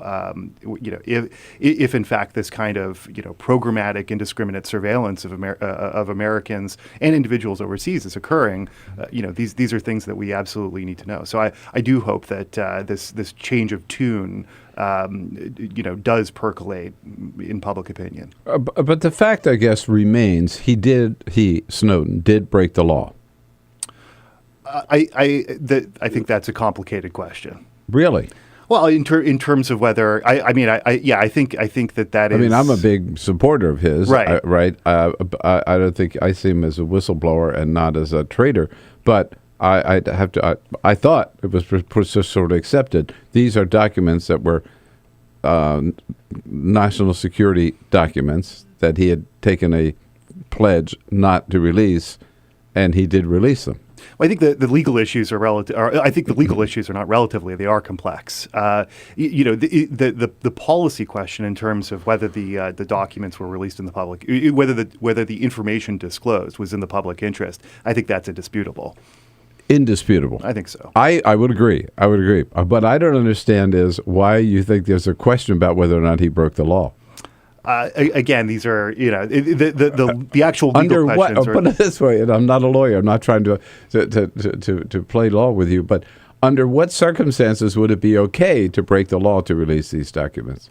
So in the case of whistleblowers, people who are actually disclosing fraud, waste, abuse, or illegality, there are legal defenses in those cases, and then also in terms of the specific statutes, in terms of the specific statutes at issue here, including the Espionage Act, there are various defenses. So what do you think should happen? Mr. Snowden is now with his temporary asylum in Russia. Pardon me. Have you heard any of the rumors that he might be given asylum in Germany? I don't know anything about that, actually. Oh, see, we're ahead of you on that. Those rumors already have been buzzing around this studio here. But the United States still says that he broke the law, and he ought to come back here and face justice in the United States, and that's what ought to happen to him. That's still the official position of the United States, correct? As far as I know, yes. What does the ACLU believe should happen to Snowden? Or how should he be treated? Yeah, my colleagues in New York are actually working on the case, so there's not that much I can say specifically. I would say that the information that Mr. Snowden disclosed, I think, is indisputably in the public interest, and we're better off that it has been disclosed. So he is a whistleblower and not a traitor, you think? Certainly in the technical sense, I have a colleague, actually, a former colleague, who wrote a blog post addressing exactly that question, whether he's a whistleblower, and he fits the definition of a whistleblower to a T, the technical definition. Right. Now, what has happened? This is your area of expertise with the ACLU. As a result of the Snowden documents and their release, and as a result of we've had congressional hearings, we've had a White House investigation, the presidential panel, and all of that. What is the status today of NSA surveillance? And have there been any reduction in this massive, spying, if you will, or data gathering, and any improvements? So the president did request a rollback of the bulk telephone records program, and they did secure an additional 90-day renewal of that program. I'm actually so one of the key things that the president requested was, instead of getting 3 hops out from a particular number, you would get only 2 hops. So you would get the numbers based around your suspect or your target, and then you would get the numbers in contact with those numbers, but no more. Mm-hmm. Previously they were getting 3 hops, which could reach into the millions of records if you do the math. So I think that's been rolled back. There also is, the president's, the Privacy and Civil Liberties Oversight Board released a report on that program, specifically calling for it to be ended, and there's movement on Capitol Hill to reform that surveillance. In terms of the other bucket of surveillance, there was a report that was released by the PCLOB last night on the 702 surveillance, which is international communications, the content of international communications, and that was frankly disappointing. It ostensibly recognized the legality of the program, and I think it discounted the importance of having a judge, especially when you're querying this information for U.S. person communications, for having a judge look into those particular orders. Well, the president also didn't the president indicate or order that from now on all this massive the metadata would be stored by the telephone companies, not by NSA, and that NSA would have access to it if it went first to the court and got a warrant for that particular information. Correct? That's the president's plan. I don't. Has that happened yet? I don't believe so. That actually will require legislation to be passed. There is the USA Freedom Act, which passed the House and is currently under consideration in the Senate. That would move the data to the telecoms. It would leave the data with the telecoms, and then they would be issued orders based on a specific target or a specific suspect, and then the information would be passed over. And that's a legislation authored, I believe, by, among others, James Sensenbrenner, who was the original author of the Patriot Act. That's right. Sensenbrenner, who believes that the NSA has far exceeded their authority. Who was incensed at the legal interpretation that allowed them to collect the information indiscriminately. Does it surprise you that Barack Obama would take the position that he has given his history in the United States Senate, particularly, that he would take the position he has as the chief defender of the NSA? I I think the president deserves actually some credit for his announcement on the bulk surveillance on the telephone records program. I think that was a helpful step forward. I would say that it would be that Senator Obama supported legislation that would have required a court order before the 702 data, the international communications that I was mentioning, would require a court order before you can search the information gathered for information on a U.S. person. And I think it would be helpful if President Obama would track what Senator Obama had said. Right.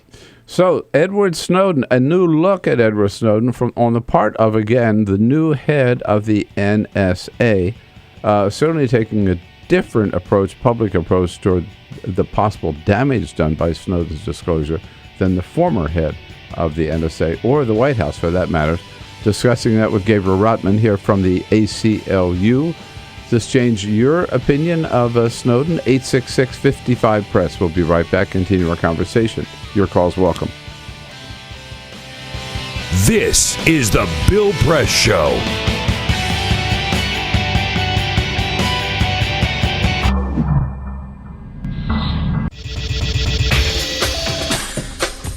Tune into Free Speech TV for Democracy Now!, a national, independent, award-winning news program bringing you people and perspectives rarely seen on corporate media. I'm the retired bishop with the Episcopal Church as the bishop for all chaplains in federal service. I read that there was a group of people that represented a sense of injustice that I had. We'd lost Zuccotti. I mean, there was a kind of a hope that maybe Trinity Church would be gracious and give refuge.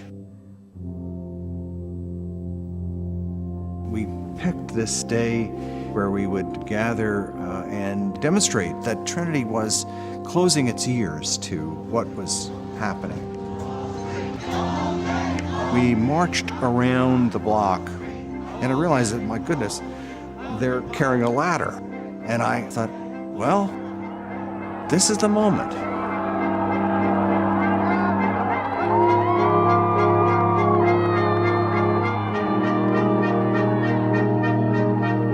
You could feel a spiritual presence. You could feel a certain something.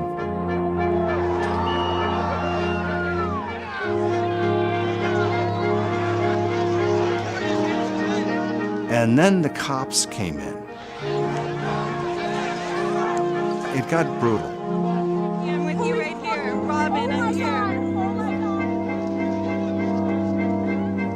The church needed, in this moment in history, to stand alongside of these protesters. The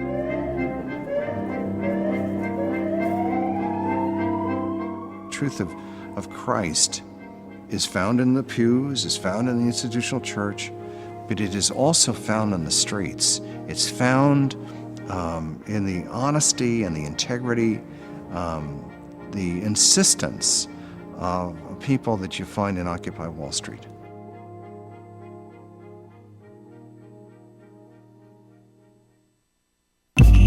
Tune in to Gay USA with hosts Ann Northrup and Andy Hum for in-depth coverage of lesbian, gay, bisexual, and transgender news. Watch Gay USA every week, only on Free Speech TV.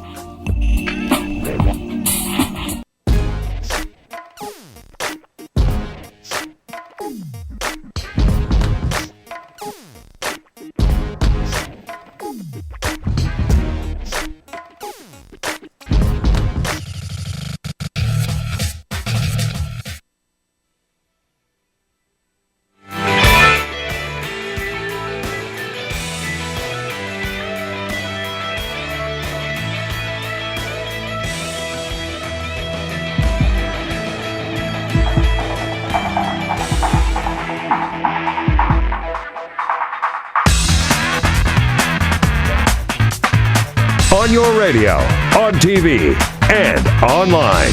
This is the Bill Press Show. The sky isn't falling after all, says Admiral Michael Rogers, the new head of the NSA, talking about the Edward Snowden revelations. Gabriel Rottman is legislative counsel for the ACLU. I am a proud member. I've been a member for a long time. And if you care about the Constitution of the United States and your constitutional rights and the rights of all Americans, you should be a member as well. ACLU.org. Gabriel, nice to have you here again. Before we get back to this details of this and where we go from here, Paul is calling from Lucerne, California, with a question or a comment. Hello, Paul. Good morning.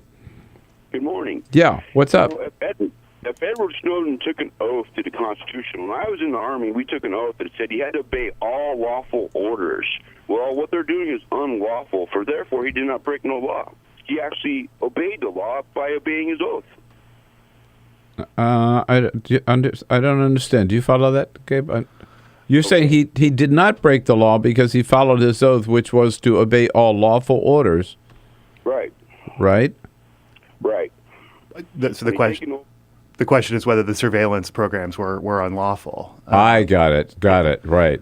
So, and again, I mean, this goes to the fundamental question of whistleblowing, versus versus something nefarious. Whistleblowing is disclosing waste, fraud, and especially illegality. So, and I think that that's something that's valuable, right? I mean, we need whistleblowers in especially in the government, and especially when you're talking about programs where the government has the unprecedented ability to cloak them in the utmost secrecy. Were it not for, and I mentioned national security reporting before, were it not for national security reporting and whistleblowers, these are things we wouldn't know about. Right. Of the presidential panel, Richard Clarke, among others, was on that panel. They made as I recall, a list of like 45 recommendations to the president. Here's what the problem is, and here's what we ought to do about it. Whatever happened to that report? It's still out there. The fundamental reforms are moving. You do have. I mean, you have court cases that are moving through, and you also have at least one district court that has said pretty unequivocally that the telephone records program violates the Fourth Amendment. And that the various cases from the 1970s using obsolete, based on obsolete technology and obsolete facts, that those cases just don't hold water anymore, which is a big deal. So you've got that happening, and then you've also got on parallel track movement in Congress on legislation that the version that passed the House, the USA Freedom Act, was severely watered down before it passed the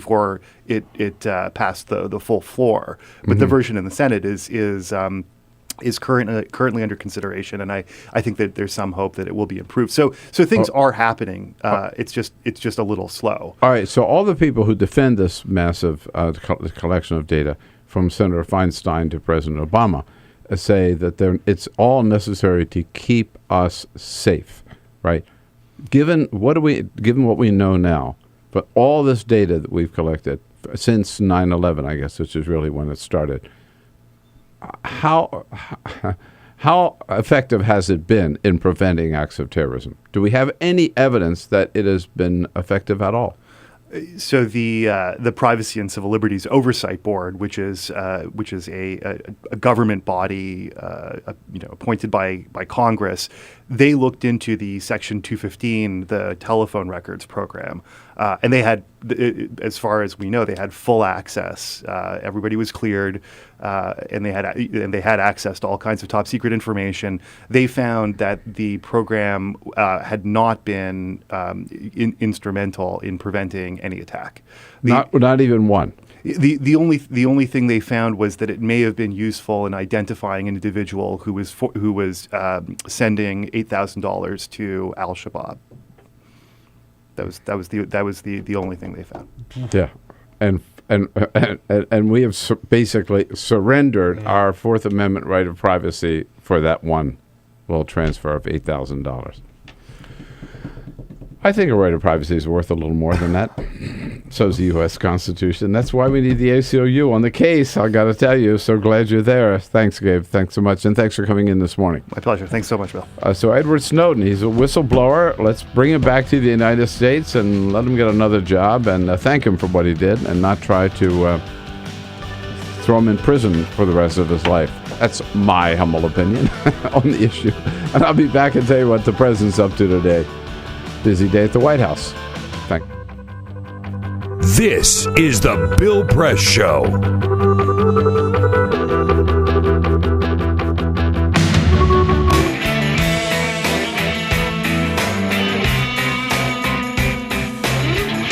All right, 2 hours almost in the can, and now moving on to hour number 3. Just want to give you a little reminder for those of you watching on Free Speech TV. We lose you now, so move over to our video stream, Talker TV, youtube.com/Talker, TAWKR TV, and be with us for 2 great guests in the next hour. Melanie Sloan, the head of Citizens for Responsibility and Ethics in Washington, and then Elahe Izadi from the National Journal, all to talk about the important news of the day here in Washington, D.C. So stay tuned for hour number 3 coming up.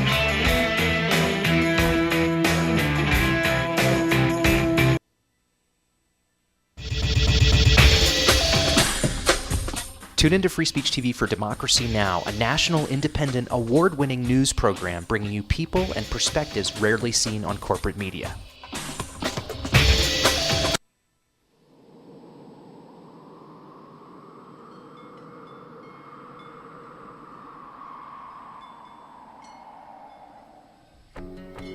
I probably would make a time machine. I would make medicine for the sick. I'd probably invent something new. 我会赢到5个总冠军戒指。 If I could have an extra 5 years to live. You said 5, right? 5 years. It's a long time. I would try to fix everything I did bad. I would bring my uncle back because I miss him very much. I would get more hamsters. I would probably want to go looking for dark matter. I think I'd go looking for aliens. If I could live an extra 5 years. I was thinking about making like a helicopter, like a wooden helicopter, but I don't have any wood. I want to go check out the moon sometime. I'd probably teach my sister not to hate tuna. I would try and invent a machine that lets you run at light speed. If I had 5 more extra years to live, I would be the boss of all the chipmunks. Eu cantaria na frente de 1 milhão de pessoas. I don't really know. I think I'd do anything. Why are you asking me that?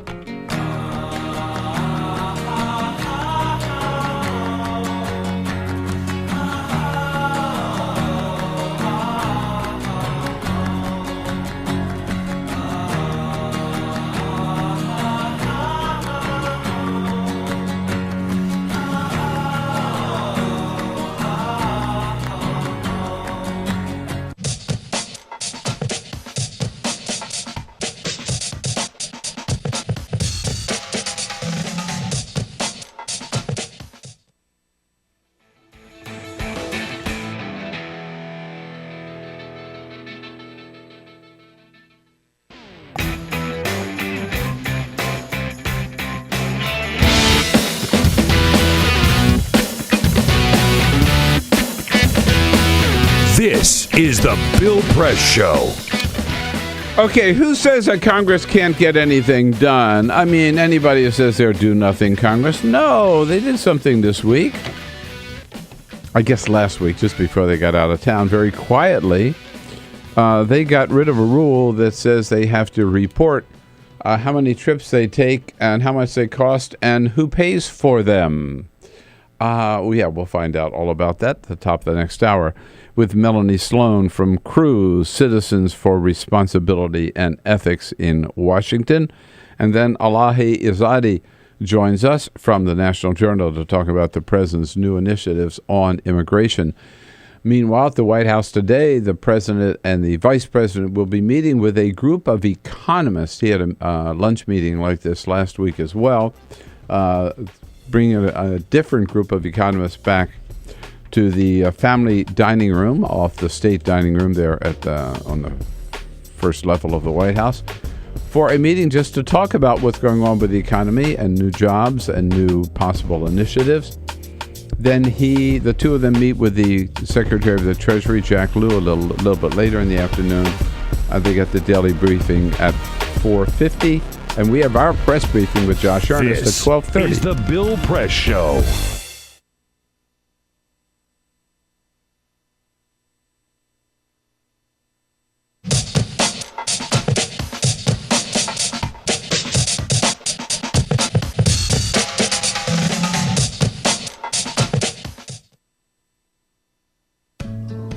You wouldn't let money just blow out of your house.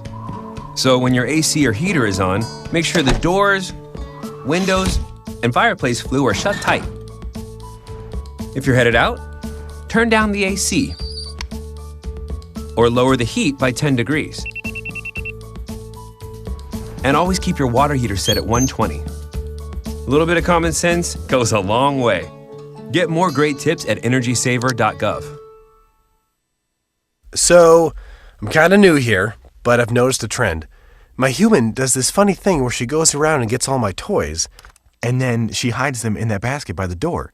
But it's always the same basket, and it's always in the same place. And then she acts so surprised when I find them, but, she's putting them in the same basket. Again. It's like, hello, that's where you put it last time. You were the worst at hide and go seek.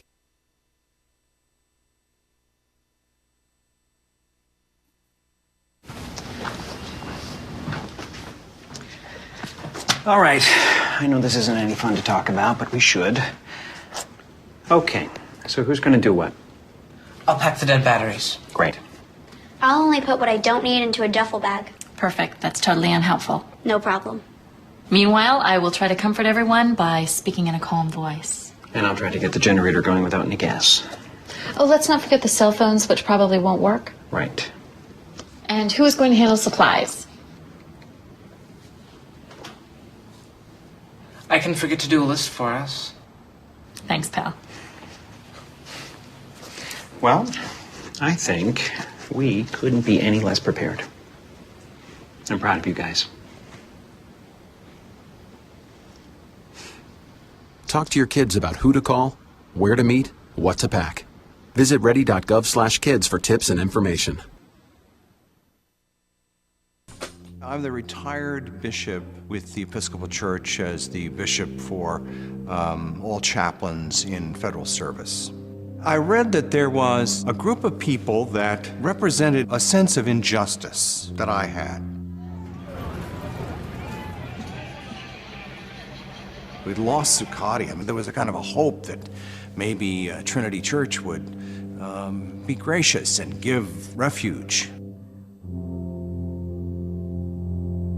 We picked this day where we would gather and demonstrate that Trinity was closing its ears to what was happening.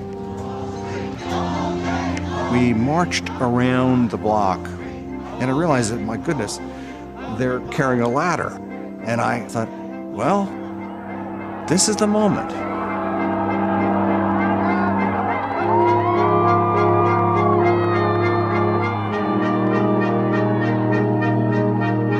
You could feel a spiritual presence. You could feel a certain something.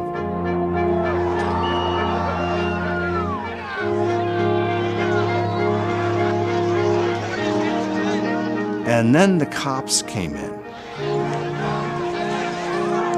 It got brutal. Yeah, I'm with you right here. Robin, I'm here.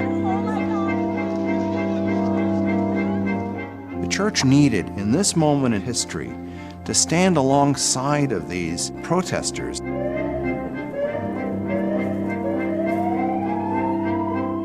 Truth of Christ is found in the pews, is found in the institutional church, but it is also found in the streets. It's found in the honesty and the integrity, the insistence of people that you find in Occupy Wall Street.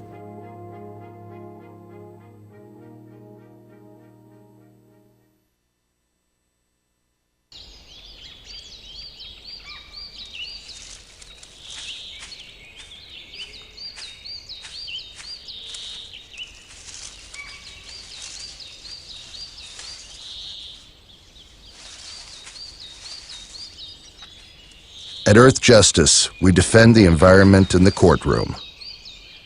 Join our fight. When you take a seat, you take a stand. Earth Justice, because the Earth needs a good lawyer. Tune in to Gay USA with hosts Ann Northrup and Andy Hum for in-depth coverage of lesbian, gay, bisexual, and transgender news. Watch Gay USA every week, only on Free Speech TV.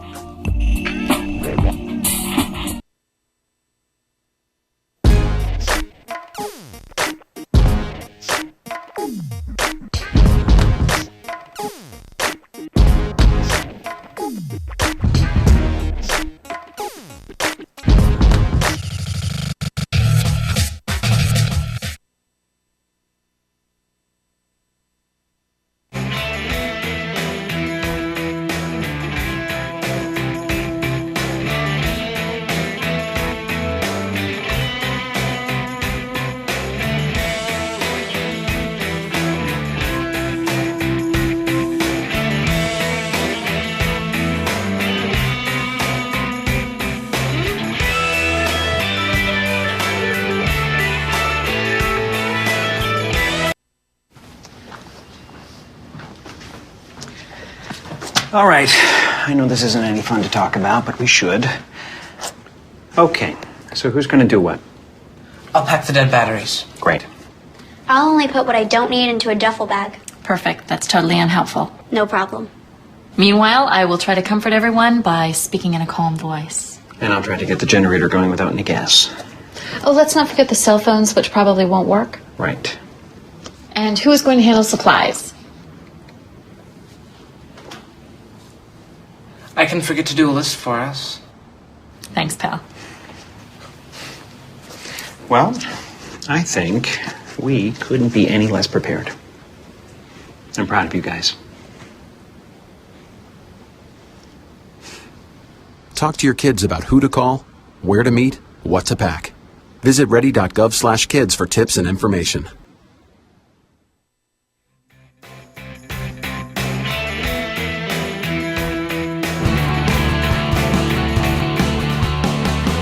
Broadcasting around the nation, on your radio, on your TV, and online. This is The Bill Press Show. A great game, but a real heartbreaker yesterday in Brazil. The United States eliminated. Belgium moves on. Tim Howard, great job. Good morning, everybody. Wednesday, July 2nd. How about it? So good to see you today on The Bill Press Show, coming to you live from Washington, D.C., our nation's capital. Kind of quiet here as we move into the 4th of July weekend. A lot of people already out of town, including the entire House and the entire Senate. President Obama here keeping himself busy, but not a lot going on. So much as it is, we'll tell you about it and the other news around the country and around the globe. And, of course, look forward to hearing from you as well. Wednesday, July 2nd, we're here on Capitol Hill. Wherever you are, give us a call at 866-55-PRESS. If you're listening on your local Progressive Talk radio station, same number, 866-55-77-377. And we welcome all of our worldwide viewers as well on our video stream at youtube.com/TalkerTV, TAWKR-TV. Ethics, responsibility, not things you might expect from Washington, D.C., but that's the job of crew to hold their feet to the fire. Citizens for Responsibility and Ethics in Washington, Executive Director Melanie Sloan, back in studio with us this morning. Hi, Melanie. Nice to see you. Nice to see you. On the job, as always. Yeah, indeed. Peter Ogburn and Elisa Murphy, our crew here on the job as well this morning. Hey. Hey, good morning. Hey, what's up? Happy to be here. Living the dream. Living La Vida. On your calls at 866-55-PRESS, you will talk to Alicia Cruz, she's a screener extraordinaire, and Monty Kensler, our videographer for this week with Cyprian Bolding out of town as well. Did you catch any of the game yesterday? You and your kids? No? No, I have to admit that I was not watching it, but my entire office was, and I could hear the yells Oh, no. as it was happening, especially at the end. It was funny. Everybody. How did you stay out of it? What discipline? no, I don't follow soccer. And for me, the World Cup just seems like it just goes on and on and on. And the stories I read, I know some guy bit somebody. There's that. Yeah. Yeah, and I know that some World Cup people do flips when they're happy when they get goals, and the Americans don't. There you go. Right. These are the things I've learned. It was great seeing all the people sort of tweeting out the photos of their office yesterday. Yeah. Most offices just sort of accepted the fact that people are going to sit down and watch this and maybe get a little work done. But I don't think there was a lot of work going on in my conference room where there was all people with a lot of chips. But it was an incredible game, and the United States played very, very well against a brilliant team, Belgium, and held them to no score at all, and then they went into overtime. Heaven help this country if we ever get to a place where we go to a World Cup final. Oh, yeah. Forget it. Yeah. We'll get absolutely nothing done. Shut down, right? Yeah. And of course, the score would have been a lot more one-sided were it not for Tim Howard, and did a phenomenal job as our defender yesterday. The coach had to give him all the possible credit. Phenomenal. Was outstanding. He kept us a long time in that game, and we knew that going forward, sooner or later, we will have our chances too. But he had an absolute amazing match tonight, and you just can give him the biggest compliments in the world. Jürgen Klinsmann. Where is he from, by the way? Germany. Is he? He played for the German national team, several years ago. And is he an American now, or I should hope so. I don't know if he's actually a citizen or not, but he better think about it if he's not. And Tim Howard himself spoke after the game about how tough a loss it was. It's heartbreaking. We gave everything. I don't think we could have given any more. What a great game of football. God, we left it all out there. We got beat by a really good team. They took their chance as well, and it's heartache. It hurts. It hurts. I love the fact he gave credit to the opposite team because he recognized how good they were. He kept having to deflect their goals, but he called it football and not soccer. Yeah. We're the only country that still calls it soccer. Maybe that'll change someday too. It'll be a little confusing here, though. Yeah, it would. We got a lot way to go. A lot of interest in football still. The latest on Congress and their slippery excuse for getting freebies with Melanie Sloan here at the top of this hour, and then Elahe Izadi from National Journal joins us at the half to talk of the president's new initiatives on immigration. But first, this is the Full Court Press. Just a couple of other stories making news. DCA, the airport here in Washington, D.C., is called or is known as the Ronald Reagan National. Not by everyone. I don't call it that. I just want to put that out there. Just call it national. Some people call it. I know, just call it national. Some people call it that, but I just want to say, but it is no national. Well, here's my point. Here's the point that I'm getting at.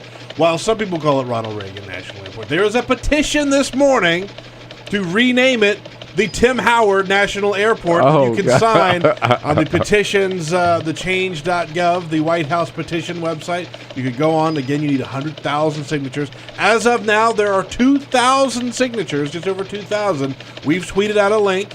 Go find it at BP Show. Join in. Sign the petition. We are part of this movement, and I didn't know anything about Let's do it. Hey, look, Tim Howard's a lot better than Ronald Reagan. That's true, but I'm against naming any airports over anybody.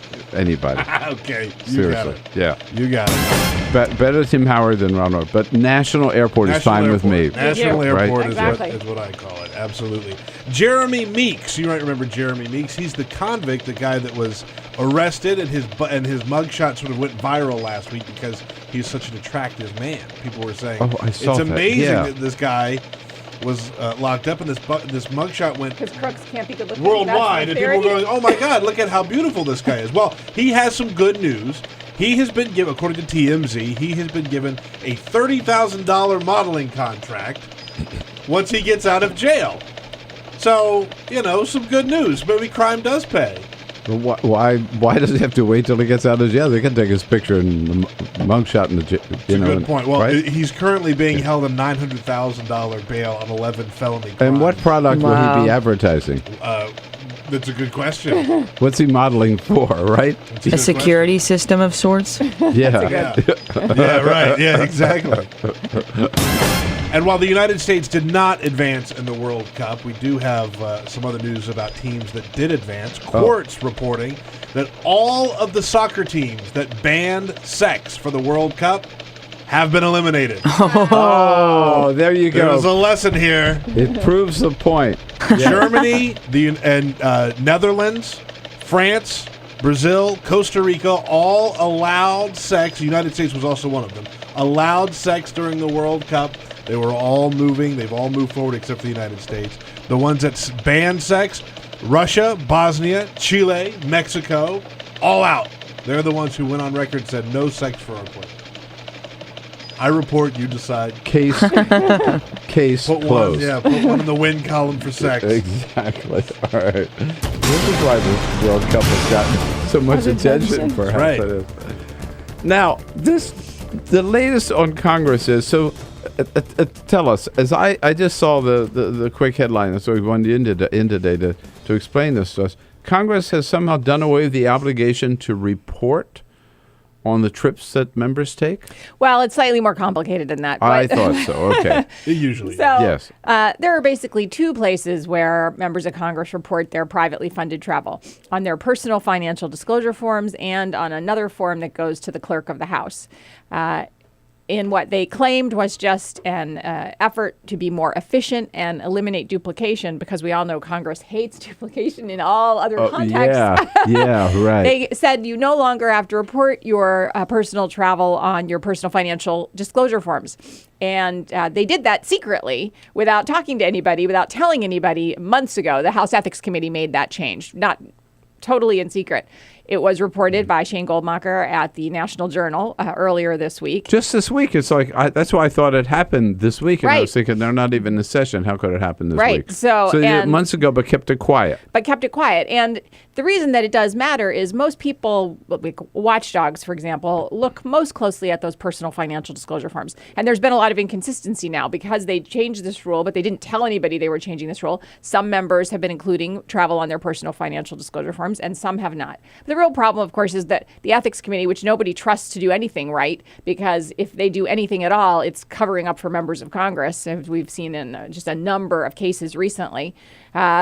And so if they do something like this in the dark of night, it, of course, looks suspicious. No one's going to give them the benefit of the doubt. And, of course, the information should be included on those personal financial disclosure forms. Most people don't even know that the clerk of the House exists, for example. Yeah, right. Now, what kind of travel is this? So members do a lot of, they go on congressional junkets, right? Right. But this is different. They call those official fact-finding missions right. or whatever. But, like, right now, there are members of Congress all over the globe, right? Paid for by taxpayers, correct? Well, so that there's two different kind of travel. That's the CODELs, the congressional delegation travel. Right. But what this is all about is actually the privately funded travel, which is really a much greater concern for people because if there are, this all harkens back to the Abramoff era. If you'll, I was just going to say, this is 2007, like Tom DeLay going and to Scotland to play golf, and to the Maldive Islands or whatever. No, it wasn't the Maldives. It was, I'm blanking, but it was another set of islands. So am I, obviously. Yeah, okay. Right. And so there are all sorts of privately funded trips, and often these privately funded trips really do look a lot more like junkets. Of course, members of Congress should travel and learn about the things they're regulating. I'm all in favor of that. But on the other hand, this privately funded travel often is going to Boca Raton in February or Europe in the summer, and it's really questionable as to how much value taxpayers get. But when these members go on these privately funded trips, they're often very lavish, very comfortable, and they get to bring their spouse. So it's like, it's some of them look like boondoggles. Not all of them, but some of them do. And so that's certainly something that has been ripe for questions by reporters, constituents. And so and there has also been a corresponding increase in travel in recent years. Privately funded travel went way down after Jack Abramoff. And we've been seeing it on the increase, but members don't like to be asked questions about those kind of trips. Who wants to answer why they went on a lavish trip to Europe with their, to their constituents when they're, busy telling everybody we need to cut back, no lots of spending. But is there any limit on how many of these privately funded trips they can take? Nope, there is no limit on that. No limit. No. This is amazing. It gets so goofy. more we get into it. But you do have to disclose them. And so the fact is... Well, so they're working less. We know that. They're in session fewer days. And so they're traveling more days, probably. Probably. Yeah. Yeah, and to very nice places. Okay, so there's no limit on how many of these trips they can take. And are there any restrictions on whom they could go with? Or yes, whom they there are restrictions. Like you can't go with a lobbyist. So what a lot of You people... can't go with a lobbyist, Right. but can a lobbyist pay for the trip? No, a lobbyist can't pay for the trip. The way these trips The tend to be... lobbyist company could pay for the trip, right? No, a company that employs a lobbyist can't do that either. But here's how the trips are funded. Nonprofit organizations fund. So there are lots of nonprofit organizations that perhaps get a donation in order to fund a trip. That's how they go around it, right? Yeah. So if it's the electric, I don't mean to pick on anybody here, but the oil companies want some of these members to go see X field or X whatever, right? Which would maybe have something to do with how they vote on some pending legislation. They would get some phony environmental group funded by the oil companies to pay for this trip, right? More or less, A yeah. fact-finding mission. Yeah. Yeah. And how do you find out about it if they don't report it? Right. Well, you technically can find it on the clerk of the house information, but really most people have been focusing on these personal financial disclosure forms. You might see something listed there, and the information that's supposed to go to the clerk of the house is actually much more detailed. So it's not like these forms are good, but there's just no reason to have eliminated this information on the personal financial disclosure form. And this concept that it was just about duplication and efficiency is highly suspect. So Nancy Pelosi, to her great credit, yesterday said, this was an outrageous change. They shouldn't have done it, and they should change it back. And a congressman, Lobasak, Democratic congressman from Iowa, said that next week when he comes back, he's introducing legislation to make sure that this is disclosed on the personal financial disclosure form. So some members, at least, when they've discovered, because it's not like they were informed about what the ethics committee did either, and which is, I think, in part why... Why would the ethics committee do this in the first place? Well, as they put out a statement yesterday saying that they had done it to be more efficient, and that that was they claimed it was efficient, and the committee is committed to effective and efficient public disclosure and will continue to look for opportunities to improve the public filing. So this was supposed to be an improvement. Hardly. Right. And by the way, to its credit, the way I've seen it reported in the media the last few days has not been as an improvement. Oh, look, no. Congress is getting more efficient. No, what everybody say, oh, look, Congress is hiding. Right. Is this anything? This is money in their pockets, really, isn't it?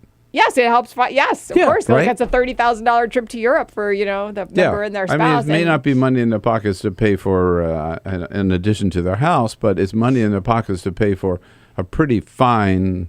Right. And so the fact is, if they're going to take these vacation. privately funded trips, they should be, some of them may be perfectly good. But you know what? If you're going to do it, you should be able to explain it. You should be able to tell your constituents and watchdog groups and reporters why you went on the trip. So it should be disclosed easily. We shouldn't have to struggle to find them. And by the way, when they go on these trips, they're not staying in youth hostels. Just in case anybody thought that they... Right. Yeah, a lot of Ritz-Carltons. And, Damn right they are. Crew on the job, Citizens for Responsibility and Ethics in Washington, Melanie Sloan cracking the whip. 866-55-PRESS. Your questions, your comments. Join us. We'll be right back.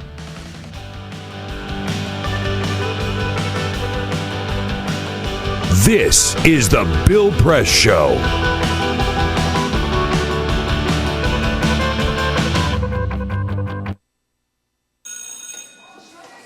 Don't look at me. Your hair's a bit frizzy today. Oh, you should pick that up. Oh, you're such a dork. Loser. Here, let me help you with that. Oops. Every day, kids witness bullying. Oh, look. Your crush is looking at you. Poor you. They want to help, but don't know how. See, no one here's gonna help you, because no one Teach likes your kids how to be more than a bystander. Visit stopbullying.gov. If you drive buzzed, it could cost you around $10,000. You'll face major legal fees, major fines, and steep insurance penalties. You could lose everything. Nothing kills a buzz like getting pulled over for buzz driving, because buzz driving is drunk driving. When some people struggle with their mortgage payments, they become frozen. petrified. Not knowing what to do, they do nothing. But the people who take action are far more likely to get the most positive outcome. Making home affordable is a free government program. Call now to talk one-on-one with a housing expert about the options that are right for you. Real help, real answers, right now. Here at the GED Pep Talk Center, we have pep talkers standing by to get you motivated for your GED diploma. Text the name Terry to 69222 for a sympathetic pep talk. You show people what you really are. Or for a gentle pep talk, text the name Deborah. You know you're going to make people very proud of you. And if that's not enough, text the name Danny for an extreme pep talk. Prove everyone wrong. Show them you're the boss. Get your GED pep talk and find free GED classes. Text the name of the person you want a pep talk from to 69222.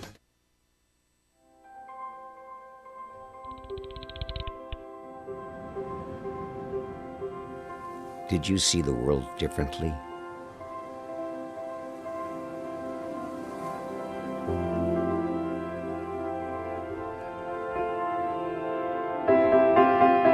Did you celebrate the victory?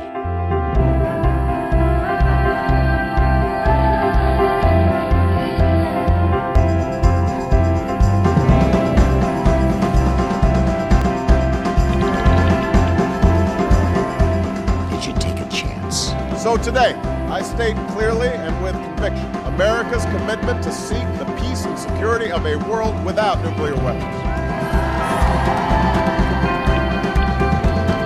Did you stand up against our greatest threat?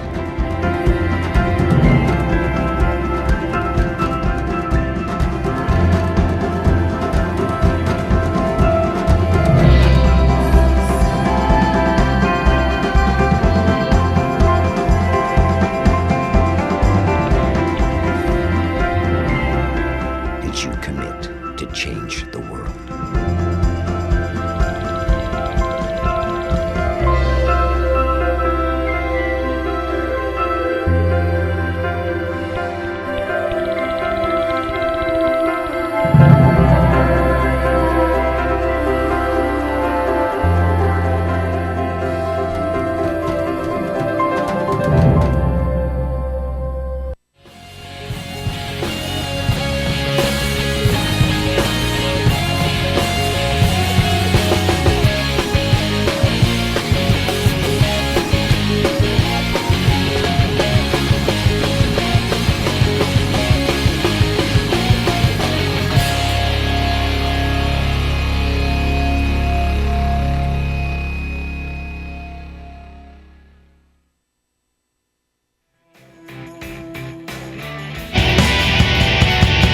This is the Bill Press Show. President Obama says he's going to go it alone on immigration if Congress won't act. Elahe Izadi from the National Journal joins us to talk about that in the next half hour. Right now, we're talking the latest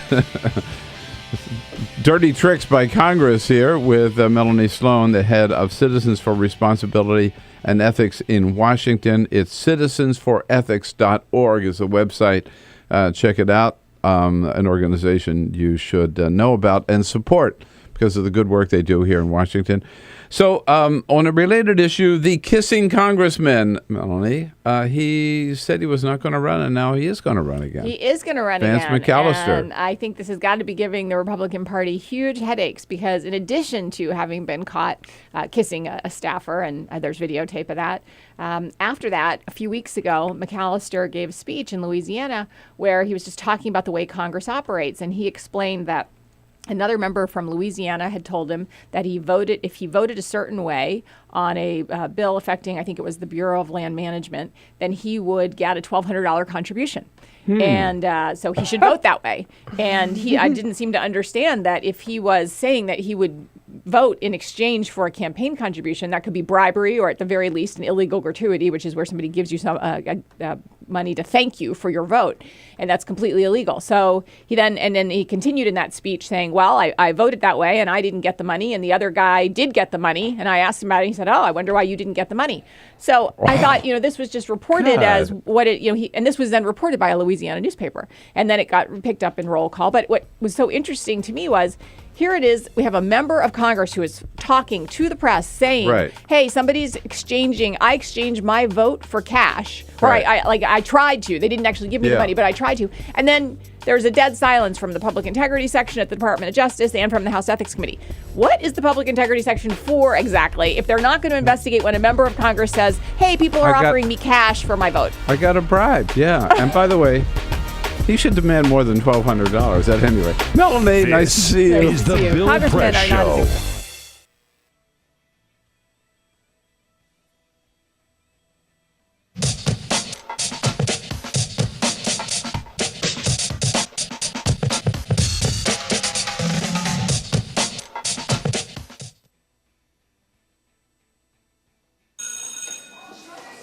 Don't look at me. Your hair's a bit frizzy today. Oh, you should pick that up. Oh, you're such a dork. Loser. Here, let me help you with that. Oops. Every day, kids witness bullying. Oh, look. Your crush is looking at you. Poor you. They want to help, but don't know how. See, no one here's gonna help you, because no one Teach your likes kids how to be more than a bystander. Visit stopbullying.gov. If you drive buzzed, it could cost you around $10,000. You'll face major legal fees, major fines, and steep insurance penalties. You could lose everything. Nothing kills a buzz like getting pulled over for buzz driving, because buzz driving is drunk driving. When some people struggle with their mortgage payments, they become frozen, petrified. Not knowing what to do, they do nothing. But the people who take action are far more likely to get the most positive outcome. Making home affordable is a free government program. Call now to talk one-on-one with a housing expert about the options that are right for you. Real help, real answers, right now. Tune into Free Speech TV for Democracy Now!, a national, independent, award-winning news program bringing you people and perspectives rarely seen on corporate media.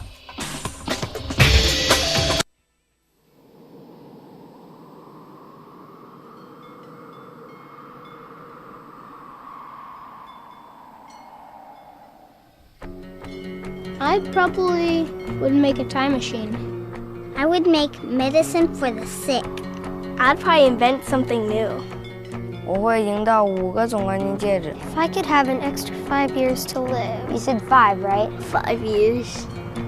It's a long time. I would try to fix everything I did bad. I would bring my uncle back because I miss him very much. I would get more hamsters. I would probably want to go looking for dark matter. I think I'd go looking for aliens. If I could live an extra 5 years. I was thinking about making like a helicopter, like a wooden helicopter, but I don't have any wood.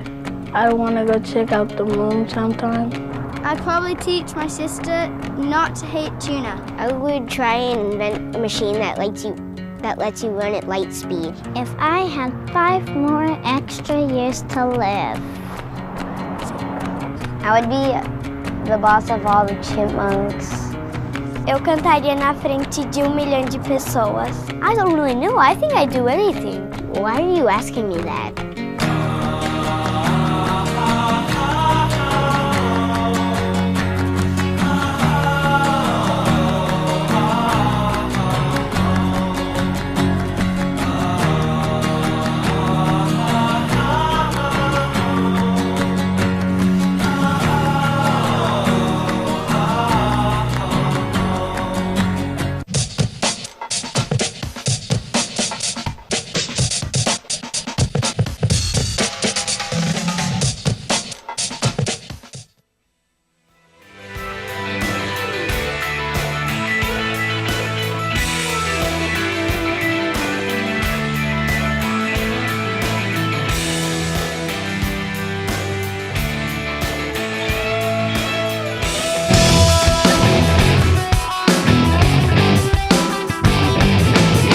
Connect with The Bill Press Show on Twitter. Follow us at BP Show and tweet using the hashtag WatchingBP. This is The Bill Press Show. 33 minutes after the hour, Wednesday, July 2nd. Coming to you live from our nation's capital, Washington, D.C. It is the Bill Press Show. We're brought to you today by the United Steelworkers and their colorful, articulate fighter, International President Leo Gerard. He will be our guest tomorrow on the program, leading the men and women of the United Steelworkers, North America's largest industrial union, representing over 1.2 million active and retired members. And you can find out more about their good work at their website, usw.org. President Obama yesterday, on several occasions, at the beginning of his cabinet meeting and then at a big rally down in Georgetown yesterday, saying again that if Congress will not act, he is just not going to sit on his hands. We're not always going to be able to get things through Congress, at least this Congress, the way we'd want to. But we sure as heck can make sure that the folks back home know that we're pushing their agenda. Well, what about the Congress saying they might sue the president for taking so many executive actions? Doesn't seem to have stopped him.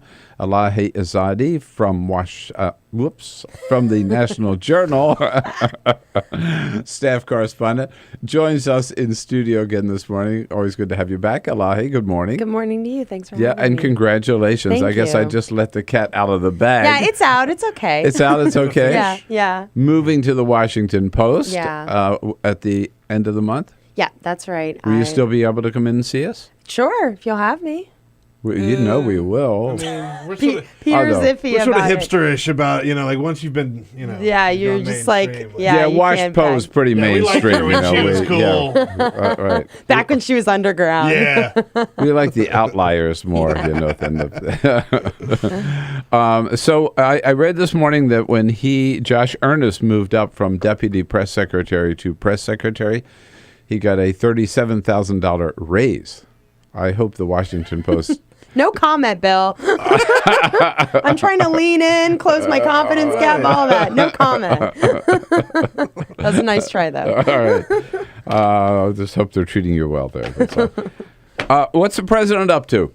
Yeah, so I believe it was Monday, he made the announcement that he is going to do two things. First of all, he has directed Jay Johnson and Eric Holder to move resources from the interior, immigration enforcement resources from the interior to the border.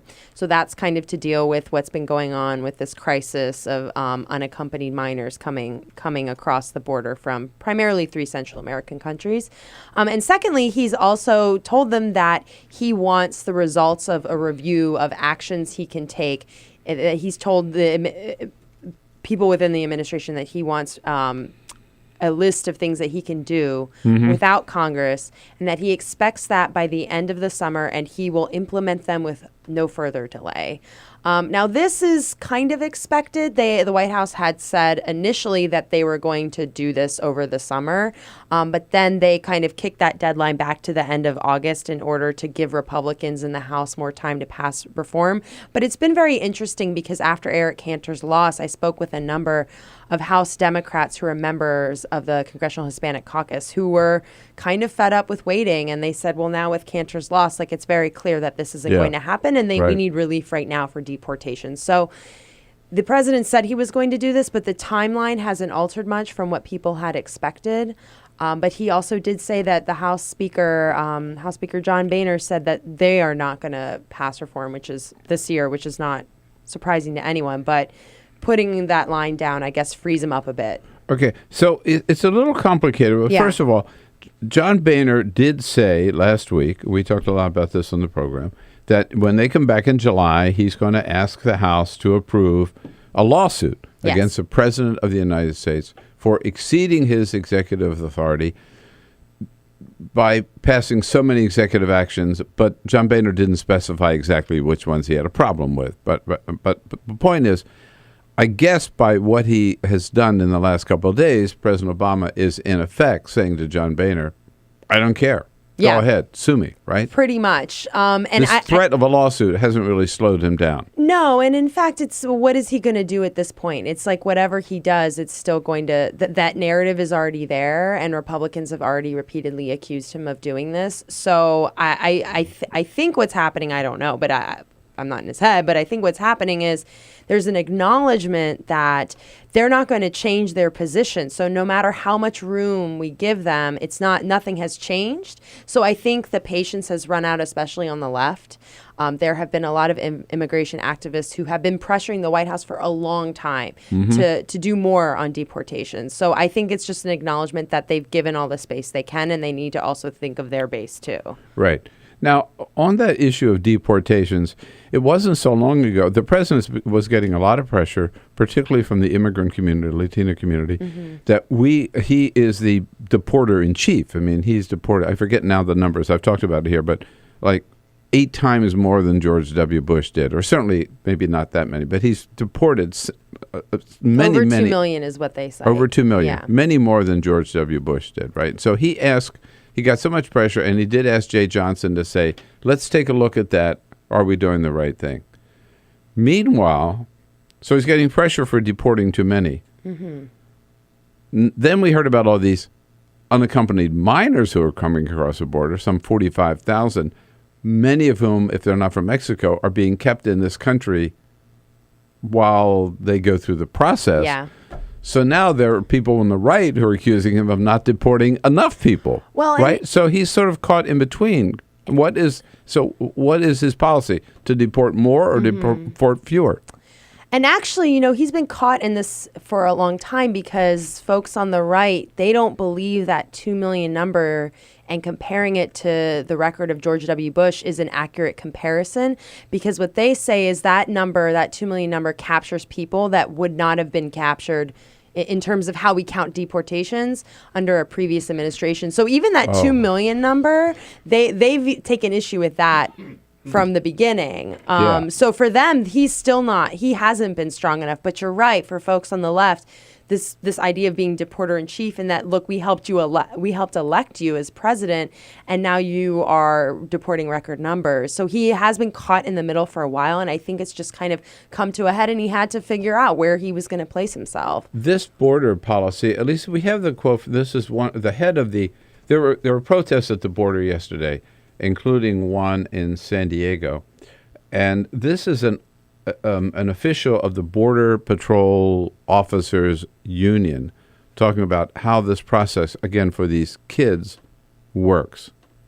They're going to be told, when you get to your final destination where you want to live, you have 15 days to report yourself to the nearest ICE station, give them an address, so they can mail you your summons to appear. You tell me how many of them are going to voluntarily turn themselves in once they've been released. Yeah, that's what I thought when I heard about this process. So if they're not from Mexico, they're relocated with their families members, sometimes their parents or one of their parents, or a foster family or something. And okay, you go there, and then you have to you have a deportation hearing within a month or something like that. Yeah, I mean, a lot of those people are just never going to show up, right? Those kids. We talk about kids, but some of them are teenagers, are old enough to figure it out. Some of them are, but some of them are also very young children, and there's also some Democrats in the House who want to pass legislation that would ensure that they have legal access to legal advice and counsel, because they're not guaranteed that. Right. So if you're 10 and don't really know English. But you're right. I mean, basically what we're ending up is a situation in which more and more people are kind of caught in this limbo of uncertainty. So it's interesting because there are some immigration hardliners who say we need to change the law so that, because the law right now is if you're from Mexico, people can be sent back immediately. You don't have to go through deportation review and process. But the law right now is if you're from one of these other Central American countries and you're an Salvador, unaccompanied, Guatemala, Honduras. Exactly. If you're an unaccompanied minor, then we actually have to turn you over to HHS within 72 hours, and then you're put in the care of a provider, a caretaker, and then you go through this process. And as you're saying, like, it just ends up further entrenched. So some immigration hardliners are like, we just want to return everyone right now. But it's interesting because a lot of Republicans are also shying away from saying that. So they're effectively saying, let's not just return them right back, but we need to figure something else out. But that something is kind of unclear at this point, what that is, if you don't want to deport people immediately. This is midterm election year. Yeah. And almost everything revolves around how it's going to impact the midterm elections. Come September or October, how does immigration play? How do you see it right now? Do you think it favors the Democrats that there hasn't been any immigration reform, or favors the Republicans because they've been able to block it? Well, it's very interesting. There was a March ABC Post poll that showed, I believe, 38% of voters would be less likely to support a candidate for supporting reform, but 30 would be more supportive. And I think if we're talking about midterms, as you know, we're talking about these very safe districts. So if you're in a Republican-held district and you support reform, there are some districts, where that helps you. But for the majority of them, it doesn't really help you. It might hurt you. Right. So it's one of those things where even though Eric Cantor. Right. Exactly. And it's one of those things where, like, you can look at the polling and see the vast majority of Americans support it, but then you delve in deeper into the polling and figure out whether people are actually going to hold their elected officials accountable for their positions on this. That's a different story, and how passionate people are. Immigration supporters will point to Lindsey Graham as saying that, look, he took a very clear stance, and he was able to not just win, but win very, very well, ahead of everyone else. So I think in the midterms, it kind of everyone's just further entrenched in their roles, and I think it's accepted gospel that 2016 is when this would really hurt Republicans. Right. And meanwhile, the president says, I'm going to continue taking whatever action I can, and if you don't like it, sue me. And we'll see what happens. Literally. Elahe Izadi here in studio with us from National Journal. You're welcome to join the conversation. Look forward to hearing from you at 866-55-PRESS. This is the Bill Press Show.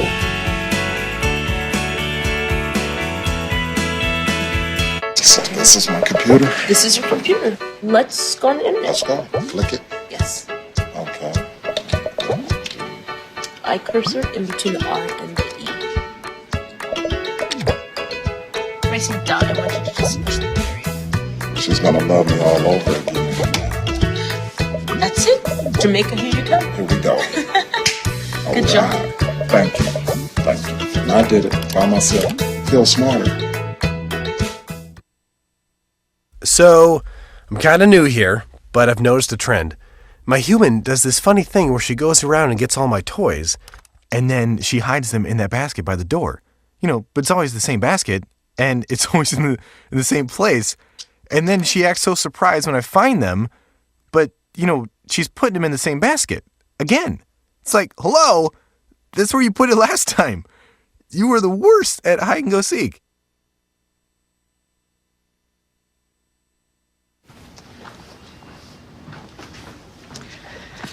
All right. I know this isn't any fun to talk about, but we should. Okay. So who's going to do what? I'll pack the dead batteries. Great. I'll only put what I don't need into a duffel bag. Perfect. That's totally unhelpful. No problem. Meanwhile, I will try to comfort everyone by speaking in a calm voice. And I'll try to get the generator going without any gas. Oh, let's not forget the cell phones, which probably won't work. Right. And who is going to handle supplies? I can forget to do a list for us. Thanks, pal.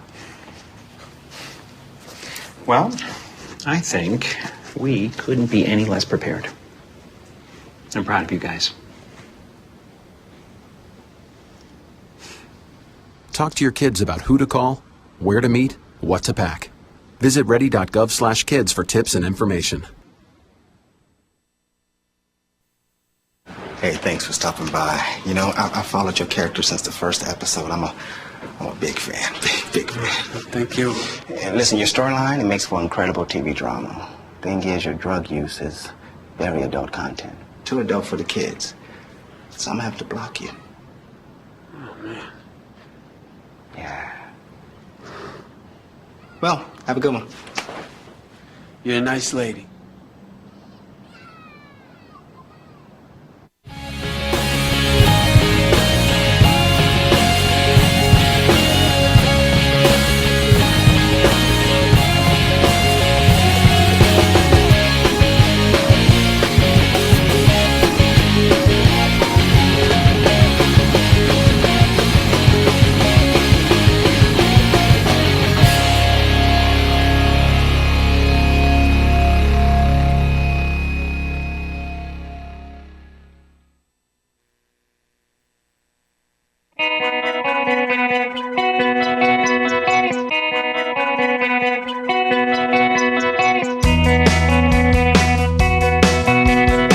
On your radio, on TV, and online.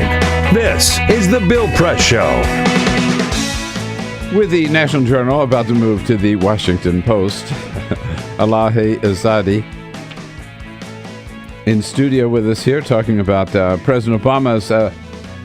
He's determined to get as much done as he can. At least he keeps saying that, right? And yesterday he had a cabinet meeting. The first is we were told the briefing yesterday that the agenda at the cabinet meeting was to basically instruct all of his cabinet members come up with ideas about things I can do in your area between now and the end of the year without Congress. I mean, this is a kind of the new path forward, right? Yeah, definitely. And it's almost as if like you're damned if you do and damned if you don't. As you know, he's already, like you said, he's already in a situation where he's being set up to be sued over his use of executive action. So at this point, it's almost like why not keep going with this? Because it's not like they're going to change their path forward. They've already set their marker and how they feel about my use of executive action. And he feels like he's clearly within his power and authority as the executive to do these things, for sure. Has there been any, I'm trying to remember any time, or have you read about it, or any of your colleagues told you about a time when basically one man could just shut down the Congress? I mean, there's certainly been always deep disagreements, right, on policy matters between Republicans and Democrats, or between the House and the Senate, and how to resolve these things. But this is something entirely different. This is just John Boehner saying, we're not going to do anything. And if the president tries, we'll sue him. Yeah, and I mean, also, not even a vote. I mean, we know, you and I know, everybody knows, the votes are there for immigration, correct? If they had a vote in the House, the Senate immigration bill, if they brought it up for a vote, it would pass. Well, actually, what's interesting is in the aftermath of the Cantor loss, yes. The whip counts that people have been keeping informally were prior to Cantor's loss. So it may have changed. It may have changed. I don't know. But, you know, it's one of those things where you can look at the situation and say, well, this is the type of leadership that John Boehner is using, but it's really not him. It's these blocks within the House GOP.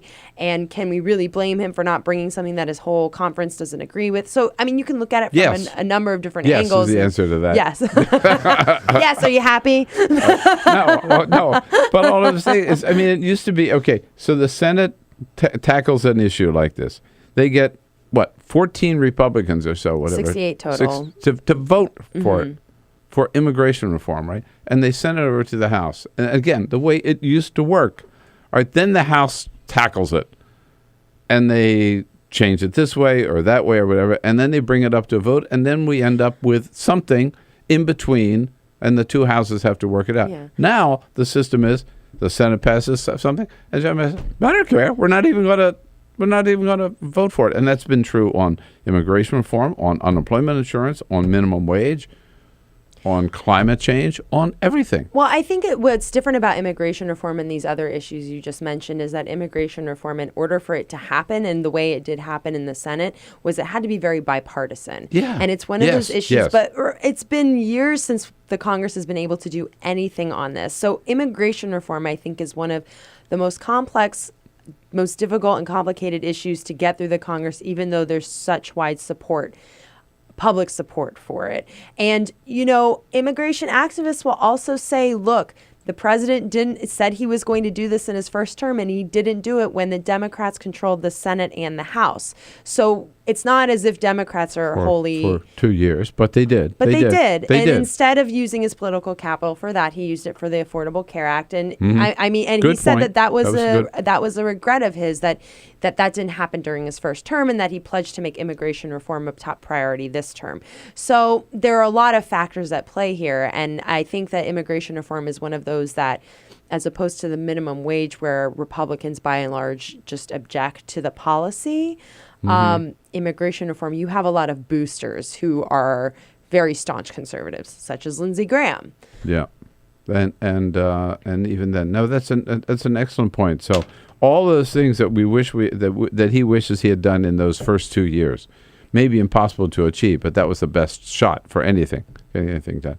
Well, Elahe, again, congratulations. Thank you. And thank you so much for coming in. Thank you. And you take this long vacation break, and we'll see you. I'm going to sit on a beach, Bill. We'll see you with your new hat on. Okay, and I'll be back with today's parting shot. This is the Bill Press Show.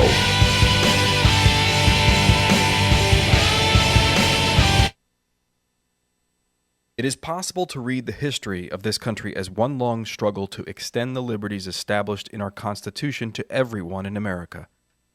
In other words, who, according to our laws and culture, gets to be considered a person? The law creates legal personhood, and movements create law and change culture. So, how have the courts passed laws to shape our culture? That history goes way back before Citizens United. 1819 Dartmouth College versus Woodward Supreme Court case turned a corporate charter from a government-granted charter to a contract. This ruling gave corporations standing within the Constitution. 1886 Santa Clara County versus Southern Pacific Railroad.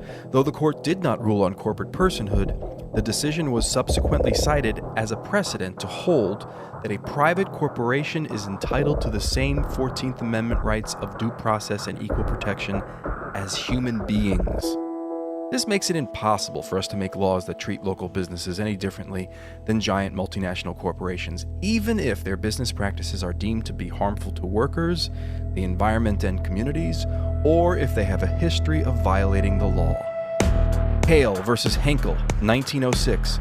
The court granted corporations the Fourth Amendment search and seizure protection. Dodge versus Ford Motor Company, 1919. The Michigan Supreme Court says the business corporation is organized and carried on primarily for the profit of the stockholders. Stockholder primacy is established. The purpose of the corporation, according to the court, is no longer to serve the public good, as it had been. It is now to maximize profit for shareholders above all else. Pennsylvania Coal Company versus Mahon, 1922. Corporations get the Fifth Amendment takings clause, meaning if you pass a regulation that impacts a corporation's ability to make a profit, that is deemed a taking, and they can sue for the right to future profits lost. This creates a chilling effect, and local and state governments become much more hesitant to pass laws in the public interest for fear that corporations can claim loss of potential profits that cities and states will be on the hook to pay. Buckley versus Vallejo, 1976. The Supreme Court rules that spending money to influence elections is protected under the First Amendment, in effect saying that money is speech. Citizens United versus Federal Election Commission, 2010. Today, the Supreme Court of Chief Justice John Roberts declared that because of the alchemy of its 19th century predecessors in deciding that corporations had all the rights of people, any restrictions on how these corporate beings spend their money on political advertising are unconstitutional. The court's ruling threatens to undermine the integrity of elected institutions across the nation. It's a rejection of the common sense of the American people.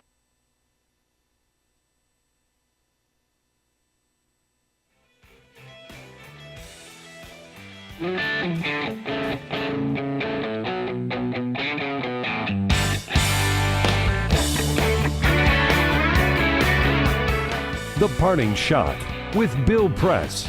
This is the Bill Press Show. You know, Admiral Michael Rogers, a new head of the NSA, made a stunning admission over the weekend. Maybe you missed it. Apparently most of the media missed it, but it's really important and worth talking about. In an interview with the New York Times, Admiral Rogers admitted that despite all the whining from the White House, Edward Snowden didn't really do that much damage with the release of all those documents after all. The sky isn't falling, said the spy chief. He could, in fact, cite no threats to national security resulting from Snowden's actions. And that ought to settle it. While Snowden did not do any damage, he sure did a lot of good while informing us about what our government was up to with its massive snooping and spying on phones and emails and everything else. Isn't it time then to stop treating Edward Snowden like a traitor, which he is not, and start recognizing him like the whistleblower, which he is? Hey, folks, that's it for today's show. Thursday morning show coming up tomorrow with Leo Gerard, head of the Steelworkers, among others. Look forward to seeing you then. This Meanwhile, is the Bill Press Show.